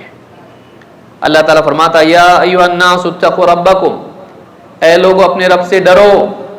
ان زلزلۃ الساعۃ شیء عظیم، قیامت کی گھڑی کا زلزلہ بہت بھیانک، بہت بڑا واقعہ ہے، چھوٹا واقعہ نہیں، وہ عالمی زلزلہ ہوگا. اذا زلزلت الارض زلزالها، جب پوری زمین زلزلے سے دہلا دی جائے گی، ہلا دی جائے گی. ان زلزلۃ الساعۃ شیء عظیم، قیامت کی گھڑی کا زلزلہ بہت شدید بات ہے، بہت سخت واقعہ ہے. یوم ترونها تذہل کل مرضعۃ عما ارضعت، وہ ایسا دن ہوگا کہ اس دن تو دیکھے گا کہ بچے کو دودھ پلانے والی عورت اپنے اس دودھ پیتے بچے کو بھول جائے گی، چھوڑ دے گی. ماں اپنے بچے پر کتنی شفیق ہوتی ہے، خاص کر کے ایسا بچہ جو پوری طرح سے ماں پر نربھر ہو، اس پر ڈیپینڈنٹ ہو، اس کا سارا معاملہ ماں سے متعلق ہو. دودھ پیتا ہے ماں کا اور کوئی سہارا اس کا نہیں دنیا میں. ماں کی گود میں محفوظ رہتا ہے، ماں کی گود میں سوتا ہے، ماں کا دودھ پیتا ہے، روتا ہے تو ماں اپنی نیند سے جاگ کے اس کا خیال رکھتی ہے. ایسی عورت مرضعہ، دودھ پلانے والی، یوم ترونها تذہل کل مرضعۃ عما ارضعت، جس کو دودھ پلا رہی تھی اس سے ہی وہ غافل ہو جائے گی. تذہل چھوڑ دینا اور اس سے ذہن ہٹا لینا. وتضع كل ذات حمل حملها، اور ہر حاملہ اپنے حمل کو گرا دے گی۔ علماء نے کہا اس سے مراد وہ بچہ ہے جو ابھی بنا نہیں ہے۔ اگر ایسے حال میں کوئی، ابن حجر نے بہت تفصیل سے اس کو ذکر کیا ہے فتح الباری میں، ایسی عورت کہ جس کے پیٹ میں حمل تھا لیکن ابھی روح اس میں نہیں آئی تھی، ویسی حال میں وہ مر گئی یا قیامت کی گھڑی آ گئی، اب اسی حال میں اس کو اٹھایا گیا، قیامت کی سختی اتنی زیادہ ہوگی کہ میدان حشر میں ہی اس کا حمل ساقط ہو جائے گا، اتنی سختی ہوگی، شوق اتنا بڑا ہوگا کہ دودھ پلانے والی عورت جو عموماً دوڑ کے اپنے بچے کے لیے آتی ہے اس کے رونے پر، کام کاج سب چھوڑ کے، کسی بھی محفل میں ہو بچہ رونے لگ جائے، آواز آتی فوراً اس کو اپنے بچے کی آواز برابر آتی ہے، اس کا دھیان ہمیشہ اپنے بچے کی طرف ہوتا ہے، سفر ہو حضر ہو اپنے بچے سے مفارقت نہیں کرتی ہے۔ لیکن بات اتنی بڑی ہوگی، واقعہ ایسا ہوگا، ایسا دہلا دینے والا ہوگا کہ ماں اپنے بچے کو چھوڑ دے گی، اور اتنا سخت ہوگا واقعہ، اتنا بڑا شاکنگ، اتنا بڑا صدمہ ہوگا کہ اس صدمے سے حاملہ کا حمل ساقط ہو جائے گا۔ وَتَضَعُ كُلُّ ذَاتِ حَمْلٍ حَمْلَهَا وَتَرَى النَّاسَ سُكَارَى، اور دوسروں کا حال کیا ہوگا، مردوں کا حال کیا ہوگا، لوگوں کا حال کیا ہوگا؟ فرمایا کہ تو دیکھے گا لوگ گویا نشے میں ہیں، نشے میں آدمی کا بیلنس خراب ہو جاتا ہے، جھومتا ہے آدمی، اس کو سمجھ میں نہیں آتا ہے کہاں پکڑوں کہاں سہارا ہے، اپنے آپ کو تھام نہیں پاتا ہے، ہوش و حواس اس کے گم ہو جاتے ہیں، کیا بول رہا ہے کیا کر رہا ہے، کوئی جسم میں اور اس کے بولنے میں سوچنے میں کوئی کوآرڈینیشن نہیں ہوتا ہے۔ وَتَرَى النَّاسَ سُكَارَى، تو دیکھے گا کہ لوگ نشے میں ہیں، وَمَا هُمْ بِسُكَارَى، لیکن وہ نشے میں نہیں ہوں گے، وَلَكِنَّ عَذَابَ اللَّهِ شَدِيدٌ، بات یہ ہوگی کہ اللہ کا عذاب بڑا شدید ہے، وہ عذاب کا دن ہوگا، خصوصاً وہ لوگ جو بڑی بڑی بحثیں کرتے تھے آخرت ہوگی کہ نہیں ہوگی، اللہ ہے کہ نہیں ہے، اچھا جینا کہ برا جینا، مزے کرنا یا تقوی والا جینا، جو دنیا میں بہت عقل مند مانے جاتے تھے، ایسے جتنے لوگ تھے واقعی اس وقت میں ان کو اتنا بڑا صدمہ ہوگا کہ جس کو زندگی بھر مذاق اڑاتے رہے آج وہ سچا ہو گیا، اب ہمارے پاس کچھ بھی نہیں، نہ ایمان نہ نیکی، اور یہ جہنم سامنے ہے، اب بچنے کی کوئی سبیل نہیں ہے، کوئی آپشن نہیں، بھاگنے کا کوئی راستہ نہیں ہے، اور اللہ جس کا ہم انکار کرتے رہے ساری قدرتوں والا اللہ ہے، ہم نہیں بولتے تھے، آخرت ہے آ گئی ہم بولتے تھے نہیں ہوگا، جہنم ہے ہم بولتے تھے نہیں ہے، ہم مذاق اڑاتے تھے، آج ہم مذاق بن گئے، اب بچنے کا کوئی راستہ نہیں ہے، ایسے ہوں گے جیسے نشے میں ہیں۔ وَتَرَى النَّاسَ سُكَارَى وَمَا هُمْ بِسُكَارَى وَلَكِنَّ عَذَابَ اللَّهِ شَدِيدٌ، یہ سورۃ الحج کی آیت نمبر 1-2 ہے، اس میں قیامت کا منظر اللہ نے بیان کیا ہے۔ ایک اور جگہ اللہ نے فرمایا فَإِذَا جَاءَتِ الصَّاخَّةُ، جب وہ الصاخہ قیامت کے ناموں میں سے ایک نام ہے، چیخ ہوگی، ایک چنگھاڑ ہوگی، ایک الصاخہ علماء کہتے ہیں ایسی چنگھاڑ، ایسی چیخ جس سے انسان کے کانوں کے اندر تک جا کے کان گویا کہ بہرے ہو جائے، بہت بڑا دھماکہ اگر ہو جائے تو کان گویا کہ بہرے ہو جاتے ہیں، ایسی چنگھاڑ ہوگی وہ قیامت کی کہ کان گویا کہ بہرے ہو جائیں گے۔ یوم یفر المرء من اخیہ، جب قیامت کا دن آئے گا، سور پھونکا جائے گا تو ایسی آواز ہوگی کہ گویا انسان کے کان بہرے ہو جائیں، اتنی بڑی آواز ہوگی، وہ فرشتہ انتظار میں ہے اللہ کا حکم ہو اور وہ سور پھونک دے، اور جب سے اس کو پیدا کیا گیا ہے اس کا کوئی اور کام نہیں ہے، بس وہ نگاہ اٹھائے دیکھ رہا ہے، اور وہ انتظار میں ہے کہ رب کی طرف سے حکم آئے اور وہ سور پھونک دے، ایک ہی کام ہے اس کا، ذرا بھی دیر نہیں کرے گا، بس وہ اللہ کے حکم کے انتظار میں ہے، اور جیسے ہی وہ سور پھونکے گا پوری دنیا کا نظام درہم برہم ہو جائے گا، تباہی شروع ہو جائے گی۔ بتائیے زلزلہ آتا ہے، طوفان آتا ہے، سیلاب آتا ہے، کیا حال ہوتا ہے لوگوں کا؟ ایک علاقے میں، ساری دنیا میں ہوگا تو کیسا ہوگا؟ ایک وقت میں ہوگا، فَإِذَا جَاءَتِ الصَّاخَّةُ يَوْمَ يَفِرُّ الْمَرْءُ مِنْ أَخِيهِ، اس دن آدمی اپنے بھائی سے بھاگے گا، وَأُمِّهِ وَأَبِيهِ، اپنی ماں سے اپنے باپ سے بھاگے گا، وَصَاحِبَتِهِ وَبَنِيهِ، اپنی بیوی سے اور اپنی اولاد سے بھاگے گا۔ کیوں؟ لِكُلِّ امْرِئٍ مِّنْهُمْ يَوْمَئِذٍ شَأْنٌ يُغْنِيهِ، ہر ایک کے لیے اس دن ایک ایسی مصروفیت ہوگی جو اسے دوسروں سے غافل کر دے گی۔ وہ اپنے حال میں ایسا پریشان ہوگا، میں کیسے بچوں، اب میرا کیا ہوگا۔ وہ اپنے بارے میں اتنا گھبرایا ہوا، سہما ہوا، ڈرا ہوا، دہلا ہوا ہوگا کہ اسے دوسروں کے بارے میں سوچنے کا ہوش ہی نہیں ہوگا۔ وہ دن آنے والا ہے، یہ صرف کہانی نہیں ہے، یہ صرف کوئی بتائی ہوئی بات نہیں ہے، واقع ہونے والا ہے۔ اور یہ جو دنیا میں چھوٹے چھوٹے زلزلے آتے ہیں علاقوں میں، ملکوں میں، یہ لوگوں کے حال کو ہمارے سامنے رکھتے ہیں کہ انسان اس کو جھیل سکتا کیا۔ اس وقت دیکھ لو کیا ہوتا ہے، حکومتیں عاجز ہو جاتی ہیں، سائنسداں عاجز ہو جاتے ہیں، ٹیکنالوجی فیل ہو جاتی ہے، ملک، بڑے بڑے ملک تباہ ہو جاتے ہیں۔ انسان اللہ کے ایک حکم کے مقابلے میں کتنا عاجز اور کمزور ہے، اس دن کتنا عاجز ہوگا جس دن پوری دنیا میں زلزلہ آئے گا اور پھر لوگوں کو جمع کیا جائے گا حساب کے لیے، اور پھر پوری زندگی کا حساب ادھیڑا جائے گا، اور اس کی بنیاد پر اس کے لیے یا تو جنت کے باغ ہوں گے یا جہنم کی آگ ہوگی۔ جس نے تیاری کی ہوگی خوش ہوگا، جس نے تیاری نہیں کی ہوگی اس کا معاملہ بربادی کی طرف ہوگا، گھبرا جائے گا۔ وَيَوْمَ يَعَضُّ الظَّالِمُ عَلَى يَدَيْهِ يَقُولُ يَا لَيْتَنِي اتَّخَذْتُ مَعَ الرَّسُولِ سَبِيلًا، ظالم اس دن اپنا ہاتھ چبا جائے گا، کوہنی تک چبائے گا ہاتھ کو۔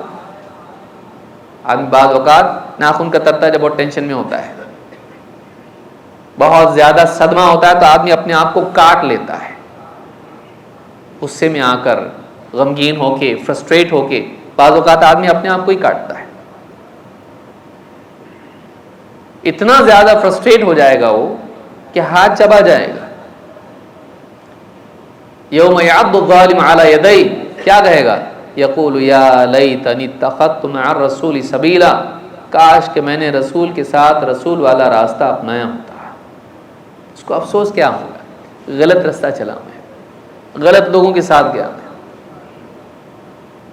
یا ویلتا لیتنی لم اتخذ فلانا خلیلا، ہائے میری بربادی، کاش کہ میں فلاں کو اپنا دوست نہیں بناتا۔ غلط لوگوں کی دوستی مجھے برباد کر دی، میں نے نبی کا راستہ نہیں اپنایا، میں نے دوستوں کے راستے کو اپنایا، موج مستی کی زندگی جیا، تقوی سے عاری زندگی جیا، عبادات سے فرار والی زندگی جیا، انجوائمنٹ کرتا رہا اور زندگی ختم۔ اور نبیوں والے اعمال کو میں نے چھوڑا، نبی صلی اللہ علیہ وسلم کی اتباع کو میں نے نہیں اپنایا، آج میرا انجام ایسا ہوا۔ لقد اضلنی عن الذکر بعد اذ جاءنی، کہ اللہ کی طرف سے نصیحت آنے کے بعد بھی مجھے اس نے بھٹکا دیا۔ وکان الشیطان للانسان خذولا، شیطان تو انسان کو گھاٹے میں ڈالنے والا ہی ہے، وہ انسان کو گھاٹے میں ڈالتا ہے۔ وقت ہے تو انسان شیطان کو اپنا دوست بنائے، لوگوں کے سامنے شیطان پر لعنتیں کرے اور تنہائی میں اس کی فرما برداری کریں، اس سے بڑھ کے جہالت کیا ہو سکتی ہے۔ رسول کے راستے کو اپنانا نجات ہے۔ تو قیامت کا دن جب آئے گا تو یہ حال ہوگا، ہر آدمی اپنے حال میں پریشان ہوگا۔ اسی لیے عائشہ نے جو کہا اللہ کے رسول، لوگ ایک دوسرے کو دیکھیں گے، کہا کہ لوگ خود اپنی حالت میں ایسے پریشان ہوں گے، کسی اور کو برہنہ دیکھ کے محدود ہونے کا موقع نہیں ہوگا، گھبراہٹ میں یہ چیز ساری ختم ہو جائے گی۔ شہوتیں دنیا میں تھیں، وہاں مصیبت شہوتوں کو ختم کر دے گی، وہ موقع ہی نہیں ہوگا آدمی کے پاس، وہ موقع ہی نہیں ہوگا۔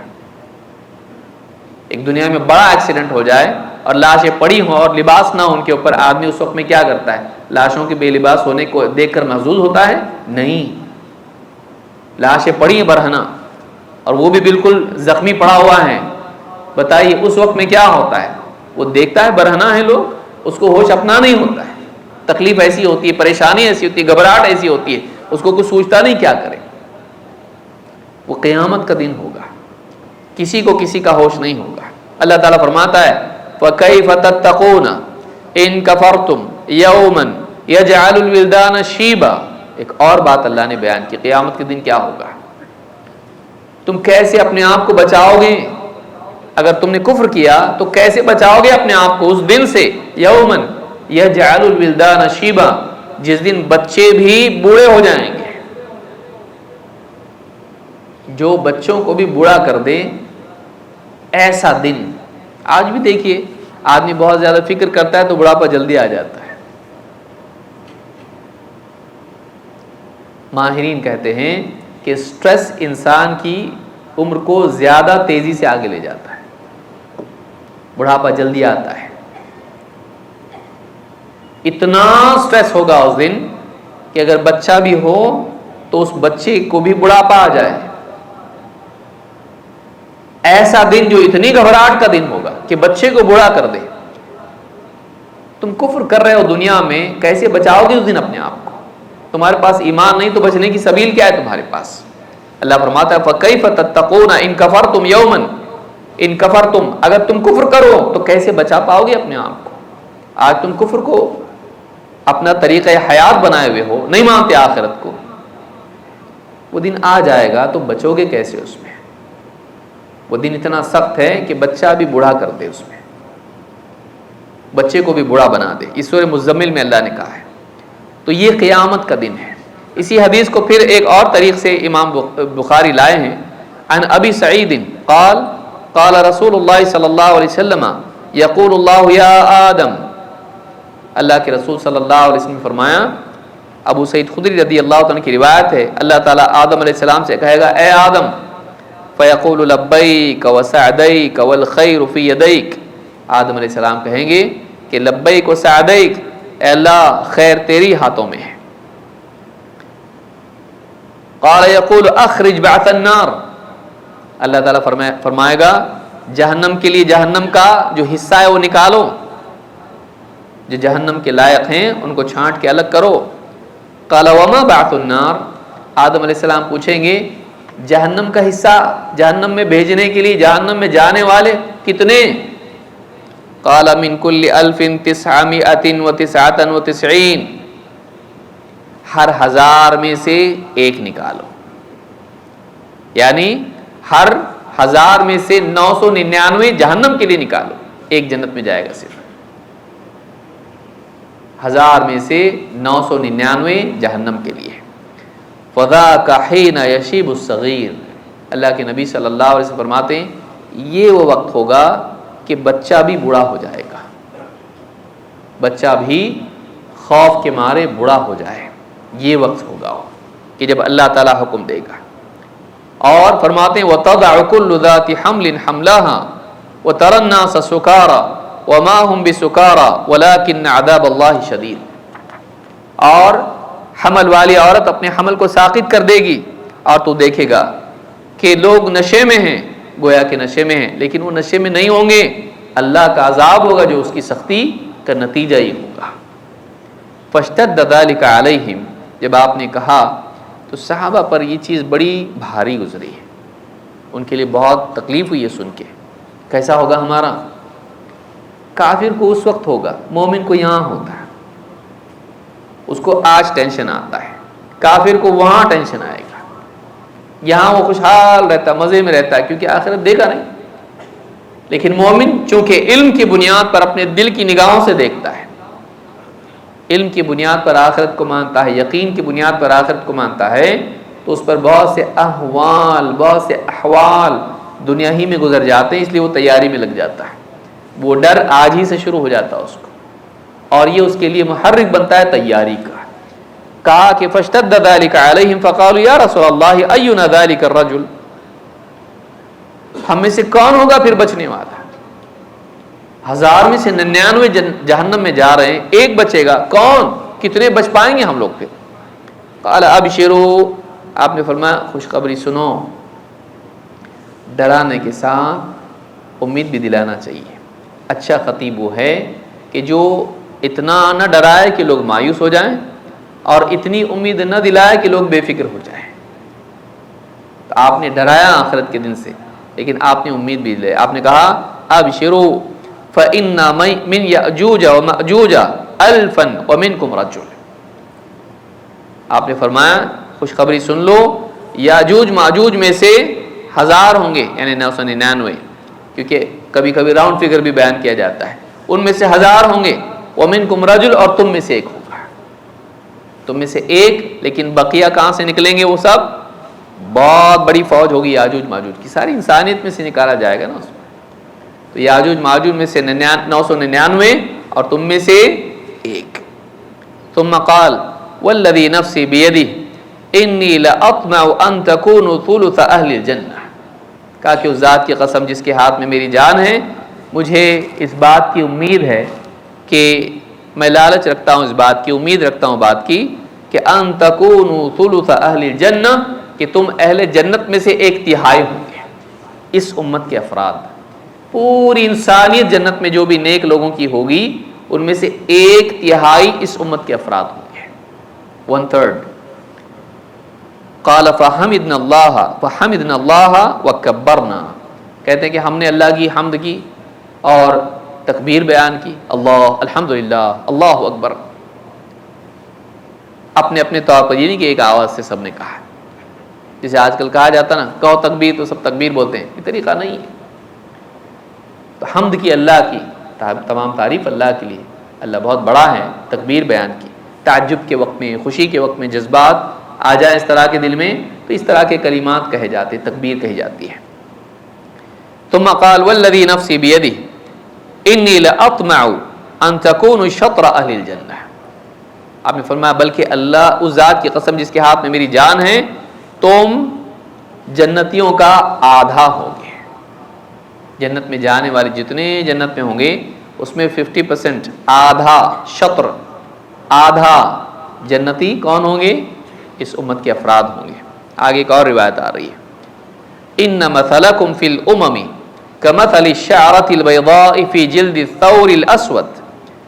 دوسری امتوں میں تمہاری گنتی کے اعتبار سے تم کتنے ہو؟ ایسا ہیں جیسے کالے بیل کے اوپر کچھ سفید بال ہوں، بس تم تھوڑے ہو. دوسری امت میں بہت زیادہ لوگ ہیں، تو یہ جو جہنم میں جانے والی گنتی ہے اس میں سے پوری ہوگی، اس میں سے پوری ہوگی، کیونکہ بہت کافر تھے ان میں. جیسے نوح علیہ السلام کے بارے میں کہا وما آمن معه الا قلیل، بہت تھوڑے ایمان لے آئے.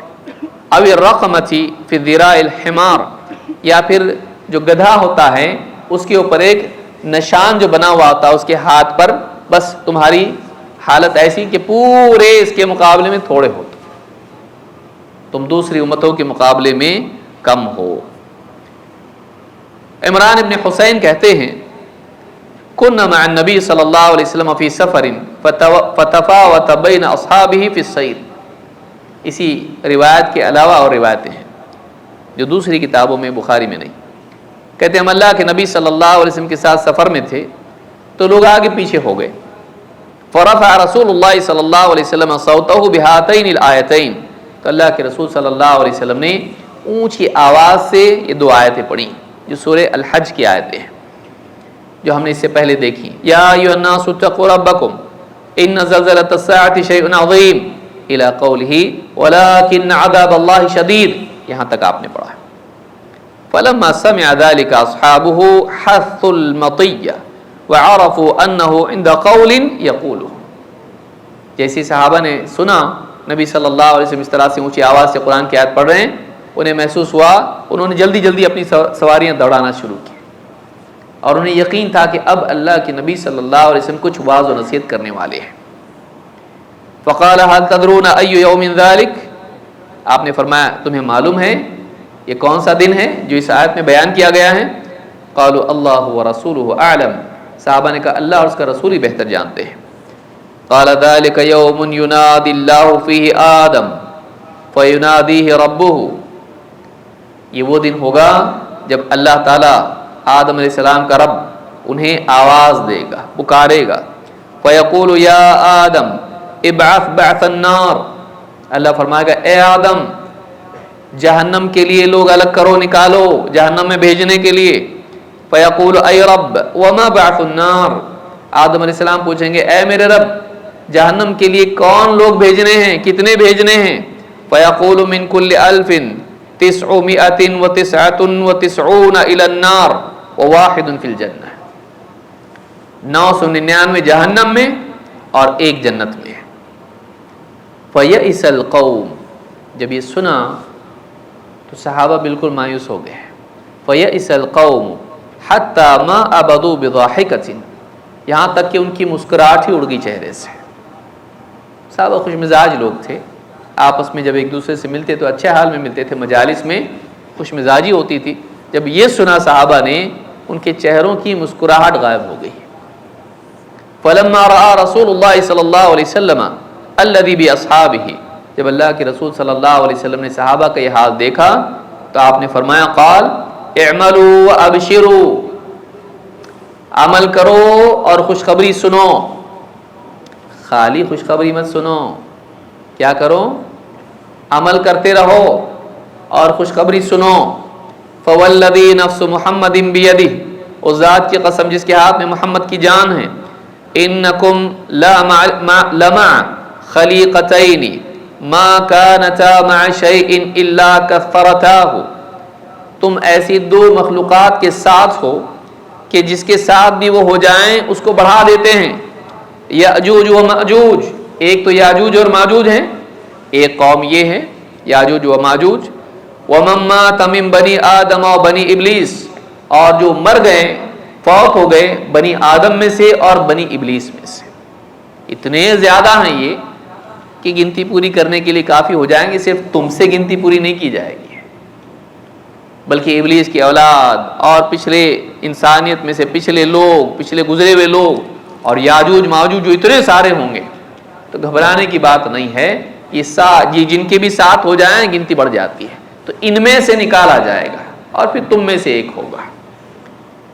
کہتے ہیں کہ فَسُرِّيَ عَنِ الْقَوْمِ بَعْضُ الَّذِي يَجِدُونَ، جب آپ نے کہا تو صحابہ کو کچھ افاقہ ہوا، کچھ حالت ٹھیک ہوئی، جو پریشانی ان پر طاری تھی وہ دور ہوئی. فقال اعملوا وابشروا، آپ نے کہا عمل کرتے رہو اور خوشخبری سنو، بشارت قبول کرو. فوالذی نفس محمد بیدہ، اس ذات کی قسم جس کے ہاتھ میں محمد کی جان ہے، ما انتم فی الناس الا کالشامۃ فی جنب البعیر او الرقمۃ فی ذراع الدابہ، تمہاری اس ذات کی قسم جس کے ہاتھ میں محمد کی جان ہے، سارے لوگوں میں دوسری امتوں کے مقابلے میں تم ایسے ہو جیسے ایک اونٹ کے اوپر کوئی کالا دھبا مسا یا تل جیسا ہوتا ہے ایسا، یا پھر کسی جانور کے بازو پر پہلو میں کوئی اس طرح کا نشان بنا ہوا ہوتا ہے بیٹھنے کی وجہ سے، یا بال نہیں ہوتے وہاں پر، یا کوئی الگ رنگ کا اس کے پیچ ہوتا ہے، اس طرح سے کسی جانور پر ہوتا ہے، تھوڑا سا ہوتا ہے وہ. تو بس تم لوگ اتنے تھوڑے ہو دوسری امتوں کے مقابلے میں. تو گنتی جو پوری کی جائے گی وہ دوسروں سے کی جائے گی اور تم میں سے بھی کچھ جائیں گے. اس حدیث کو امام الترمذی نے روایت کیا ہے. ان تمام احادیث کی بنیاد پر ابن حجر نے بہت لمبی بحث اس کے اوپر کی ہے. ابن حجر رحمہ اللہ فرماتے ہیں کہ کئی اس میں احتمالات ہو سکتے ہیں. ایک تو حدیث میں 100 میں سے ایک آیا، ایک میں 1000 میں سے ایک آیا. تو ایک یہ بھی ہو سکتا ہے، اور کئی احتمالات ذکر کیے، اس میں سے ایک یہ ہے کہ ایک تو کفار اور مؤمنین کے اعتبار سے کفار کو نکالا جائے گا، اور ایک ایمان والوں میں سے اس امت میں سے 100 کے مقابلے میں اس طرح سے نکالا جا سکتا ہے. دونوں چیزیں ہو سکتی ہیں، یعنی ایک ایمان اور کفر کی بنیاد پر تفریق ہوگی، اور ایک صالحیت اور فسق کی بنیاد پر تفریق ہوگی. یہ دونوں طرح سے ہو سکتا ہے کہ 2 مرتبہ ایسا ہو. یہ بھی احتمال ابن حجر نے ذکر کیا، اور بھی باتیں انہوں نے کہی ہیں. تو اس حدیث میں یہ بات ملتی ہے. پچھلی حدیث میں ہم نے دیکھا کہ آپ نے کہا 1/3، پھر کہا آدھا. بعض روایات میں صراحت کے ساتھ 2/3 بھی آیا ہے، لیکن وہ ضعیف ہے. لیکن ایک اور روایت ہے جس میں صفوں کی گنتی کے اعتبار سے بات آئی ہے، جسے امام احمد، ترمذی، ابن ماجہ، ابن حبان اور حاکم نے روایت کیا ہے. اللہ کے نبی صلی اللہ علیہ وسلم فرماتے ہیں اہل الجنت 20 و 100 صف، جنتیوں کی 120 صفیں ہوں گی، 80 منها من هذه الامه، اس میں سے 80 صفیں اس امت کی ہوں گی۔ یہ ایک بہت بڑی خوشخبری ہے نبی کریم صلی اللہ علیہ وسلم کی طرف سے۔ اس سے معلوم ہوتا ہے کہ صالحین کی کثرت اس امت میں ہوگی، کہ اہل جنت کی کتنی صفیں ہوں گی؟ 120، اور آپ نے فرمایا کہ 80 منها من هذه الامه، کہ 80 صفیں اس امت کی ہوں گی جنتیوں کی، و40 من سائر الامم، اور باقی ساری پچھلی امتیں تھیں ان میں سے 40 صفیں ہوں گی۔ تو 120 میں سے 80 اور 40 کتنا ہوتا ہے؟ 2/3 ہوتا ہے، 2/3، ثلثی، 3 حصوں میں سے 2 حصے اس امت کے ہوں گے۔ اس حدیث کو امام احمد، ترمذی، ابن ماجہ وغیرہ نے روایت کیا حضرت بریدہ کے طریق سے، اور شیخ الالبانی صحیح الجامع صغیر میں فرماتے ہیں کہ حدیث صحیح ہے۔ تو ان احادیث سے بات معلوم ہوتی ہے کہ اس امت کے لیے خوشخبری اللہ کی طرف سے ہے، نبی صلی اللہ علیہ وسلم نے اس کو سنایا، لیکن آپ نے خوشخبری دینے سے پہلے ڈرایا۔ تو ہم کو خوف کے ساتھ کہیں ہمارا شمار ان میں نہ ہو جائے جو 999 یا 99 کے ساتھ چلے جائے۔ اس کے لیے ہم کو کیا کرنا چاہیے؟ اللہ کے وعدوں پر نگاہ رکھتے ہوئے امید بھی رکھنا چاہیے، لیکن خوشخبری کی بنیاد پر خوش فہمی میں مبتلا نہیں ہونا چاہیے۔ اسی لیے آپ نے فرمایا اعملوا وابشروا، خوشخبری سن لو، اس کو نمبر 2 پر ذکر کیا، نمبر 1 پر کیا کہا؟ اعملوا، عمل کرتے رہو۔ معلوم ہوا کہ اگر تم کو ان میں شامل ہونا ہے جو جنتی صفوں میں ہوں گے تو اس کے لیے تم کو کیا کرنا پڑے گا؟ عمل کرنا پڑے گا۔ ساری مصیبتوں سے بچنے کے لیے کیا ہے؟ عمل ہے۔ اسی لیے جنت میں جب جنتی جائیں گے فرشتے ان سے کیا کہیں گے؟ اور ان سے کہا جائے جزا، اللہ نے خود فرمایا جزاء بما كانوا يعملون، فلا تعلم نفس ما اخفي لهم من قرة اعین، کوئی نہیں جانتا ہے کہ اس کی آنکھوں کی ٹھنڈک کا کیا سامان اللہ نے اس کے لیے تیار کر کے رکھا ہے۔ جزاء بما كانوا يعملون، یہ بدلہ ہے ان اعمال کا جو وہ کرتے رہے۔ تو معلوم ہے کہ جنت اللہ کی طرف سے جزا ہوگی انسان کے نیک اعمال کی، ان نیک اعمال کے بدلے اللہ انعام کے طور پر جنت عطا کرے گا، قیمت کے طور پر نہیں کہ تم نے قیمت دی اب لے لو، نہیں، بلکہ ان اعمال کی بنیاد پر قبول کرتے ہوئے اللہ تعالیٰ اپنی طرف سے، اپنے فضل و کرم سے، اپنی رحمت سے جنت کا انعام عطا فرمائے گا۔ تو یہ جنت عمل سے ملتی ہے، اور عمل میں ایمان داخل ہے۔ اسی لیے صحابی نے پوچھا اللہ کے رسول سب سے افضل عمل کیا ہے؟ آپ نے فرمایا ایمان باللہ، اللہ پر ایمان رکھنا۔ تو معلوم ہے کہ ایمان بھی عمل میں داخل ہے۔ اسی لیے نوح علیہ السلام کا بیٹا جب اللہ تعالیٰ نے کہا کہ وہ تمہارے گھر والوں میں سے نہیں ہے، کہا انہ لیس من اہلک انہ عمل غیر صالح، اے نوح وہ تمہارے اہل میں ہونے لائق نہیں ہے، اس کا عمل اچھا نہیں تھا۔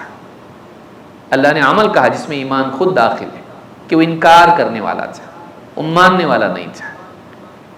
تو اپنے اعمال کی اصلاح کرنا، اعتقاد، عبادات، حقوق کی ادائیگی، وہ ساری چیزیں زندگی میں اس کی اصلاح کرنا، اپنے آپ کو جنت کا حقدار بنانا ہے۔ قیامت کے دن کے بارے میں اگلا باب امام البخاری قائم کرتے ہیں، باب نمبر 47، باب قول اللہ تعالی الا يظن اولئک انہم مبعوثون لیوم عظیم یوم یقوم الناس لرب العالمین۔ یہ سورہ المطففین کی آیات سے اس بات کا بیان کہ اللہ تعالیٰ کا فرمان ہے الا یظن اولئک انہم مبعوثون، کیا ان لوگوں کو اس بات کا خیال بھی نہیں کہ انہیں دوبارہ زندہ کیا جائے گا؟ کیا انہیں اس بات کا یقین نہیں کہ انہیں دوبارہ زندہ کیا جائے گا؟ لیوم عظیم، اس عظیم الشان، اس بڑے دن میں، یوم یقوم الناس لرب العالمین، وہ دن جس میں لوگ رب العالمین کے لیے کھڑے ہوں گے، فیصلے کے لیے منتظر کھڑے ہوں گے۔ پوری آیات کیا ہیں اور کن کے بارے میں کہا جا رہا ہے؟ اللہ تعالیٰ فرماتا ہے ویل للمطففین، بربادی ہے ناپ تول میں کوتاہی کرنے والوں کے لیے۔ ناپ تول میں کیا کرتے ہیں؟ گڑبڑ کرتے ہیں۔ کیسے؟ الذین اذا اکتالوا علی الناس یستوفون واذا کالوہم او وزنوہم یخسرون. جب لوگوں سے ناپ تول سے لیتے ہیں تو کیا کرتے ہیں؟ پورا پورا لیتے ہیں، لیکن جب دوسروں کو دیتے ہیں تول کر یا ناپ کر تو اس میں ڈنڈی مارتے ہیں. لیتے وقت اپنا حق پورا پورا وصول کر لیتے ہیں، لیکن حق دیتے وقت میں اس میں کمی کرتے ہیں اور اس میں ڈنڈی مارتے ہیں. الا یظن اولئک انہم مبعوثون، ایسا کرنے والے کیا انہیں یقین نہیں کہ انہیں دوبارہ قیامت کے دن زندہ کیا جائے گا؟ لیوم عظیم، اس بڑے دن میں، یوم یقوم الناس لرب العالمین، جس دن لوگ رب العالمین کے لیے کھڑے ہوں گے. دنیا میں آدمی لیتے وقت میں قاعدہ جانتا ہے، دیتے وقت میں بھول جاتا ہے. یہ اس کی حرص اور دنیا پرستی کی وجہ سے ہوتا ہے کہ جب اپنا حق مانگنا ہو جائیداد میں تو برابر مفتی صاحب کے پاس آئے گا. ہم اتنے بھائی، اتنی بہنیں، بھائی میرا حصہ کھا گئے تو میں ان سے لے سکتا ہوں کہ نہیں کورٹ کے ذریعے سے. لیکن وہی بھائی جب بہنوں کا حصہ دینے کا موقع آتا ہے وہاں مفتی صاحب کے پاس نہیں جاتا ہے. لیتے وقت میں آدمی قاعدہ، قانون، اصول، ضابطہ سب جانتا ہے. دیتے وقت دینے کا موقع ہو، اس پر حق بنتا ہو، نہیں، اس میں ڈنڈی مار دیتا ہے. یہ جو مزاج ہے یہ ناانصافی ہے. اور ناانصافی انسان میں کیوں آتی ہے؟ انجام کا خوف جب زندگی میں نہیں ہوتا ہے. ظلم کیوں کرتا ہے آدمی؟ جب پکڑ کا خوف نہیں ہوتا ہے. تو اللہ رب العالمین نے فرمایا بربادی ایسے لوگوں کے لیے کہ لینے میں تو برابر قانون کا لحاظ رکھتے ہیں، اپنا حق لیتے ہیں تو پورا وصول کرتے ہیں، تھوڑا بھی چھوڑتے نہیں، لیکن جب دوسروں کا حق دینے کا وقت آتا ہے تو اس میں کوتاہی کرتے ہیں اور ان کا حق مار لیتے ہیں. کیا ان کو اس بات کا یقین نہیں کہ قیامت کا دن آنے والا ہے؟ ایک بڑا دن آنے والا ہے جس میں ان کو جمع کیا جائے گا حساب کے لیے، اور حقدار کو اس کا حساب دینا پڑے گا، اس کا حق دینا پڑے گا. مالک یوم الدین، جس دن اللہ تعالیٰ اس مالک ہوگا، فیصلہ کرے گا. اور جو بھی انہوں نے کمی کی تھی دینے میں اس دن ان کو دینا پڑے گا.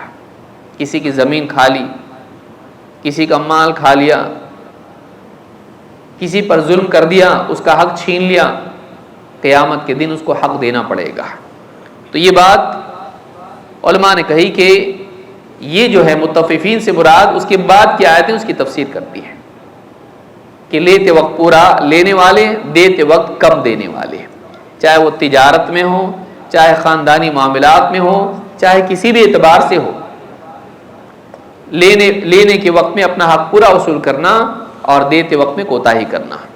ابن الجوزی رحمہ اللہ فرماتے قال المفسرون والظن ها هنا بمعنى العلم واليقين الا يظن اولئك انهم مبعوثون. کیا انہیں گمان نہیں کہ انہیں دوبارہ زندہ کیا جائے گا؟ کہتے ہیں کہ مفسرین کا کہنا ہے کہ یہاں پر گمان سے مراد علم اور یقین ہے. بلکہ بعض علماء نے کہا قرآن میں جہاں بھی اس طرح کے آخرت کے ساتھ ظن کا لفظ آیا ہے الذین یظنون انہم ملاقو ربہم، وہاں گمان سے مراد یقین ہوتا ہے. گمان سے مراد یقین ہوتا ہے جب آخرت کے باب میں وہ آئے. انی ظننت انی ملاق حسابیہ، مجھے یقین تھا کہ حساب ہونے والا. یہ نہیں کہ گمان تھا میرا کہ ہوگا شاید، نہیں. انی ظننت انی ملاق حسابیہ، مجھے یقین تھا کہ حساب ہونے والا ہے اور میں نے تیاری کی تھی اور میرا حساب صحیح نکلا، میں پاس ہو گیا، تو خوش ہو جائے گا. تو ظن سے مراد جب آخرت کے بارے میں جب وہ آتا ہے اس سے مراد یقین ہوتا ہے، علم اور یقین. شیخ سعدی رحمہ اللہ فرماتے ہیں فالذی جرأہم علی التطفیف عدم ایمانہم بالیوم الآخر. کیوں انہوں نے ایسا کیا؟ کیوں ایسا کرتے ہیں لوگ؟ ڈنڈی کیوں مارتے ہیں؟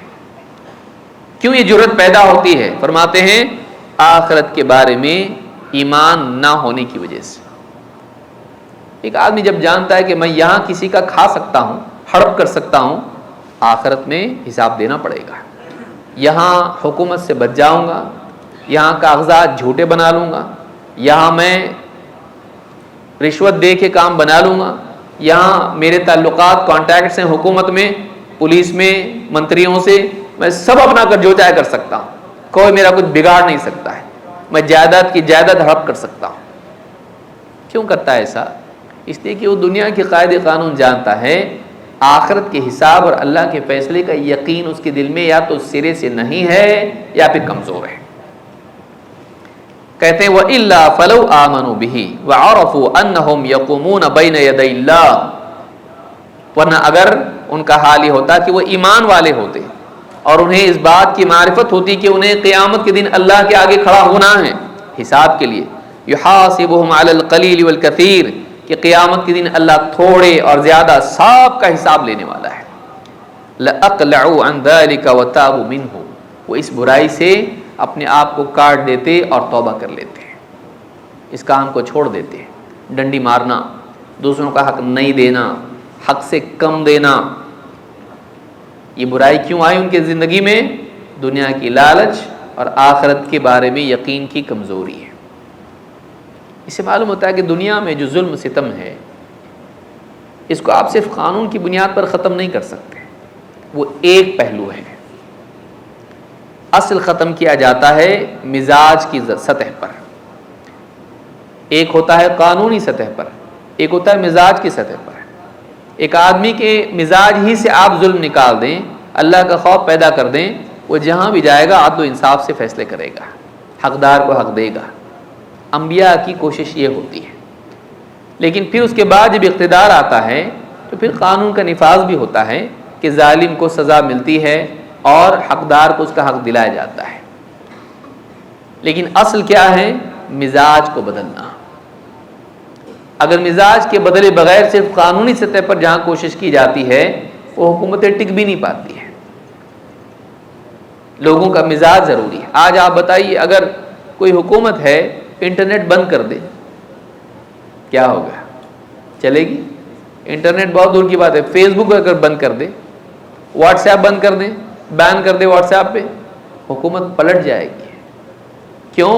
اس لیے کہ اس نے زمین پر اس کو بند کیا، لوگوں کے دلوں میں سے نکالا نہیں اس کو. حکومتیں شراب نہیں روک پاتی ہیں.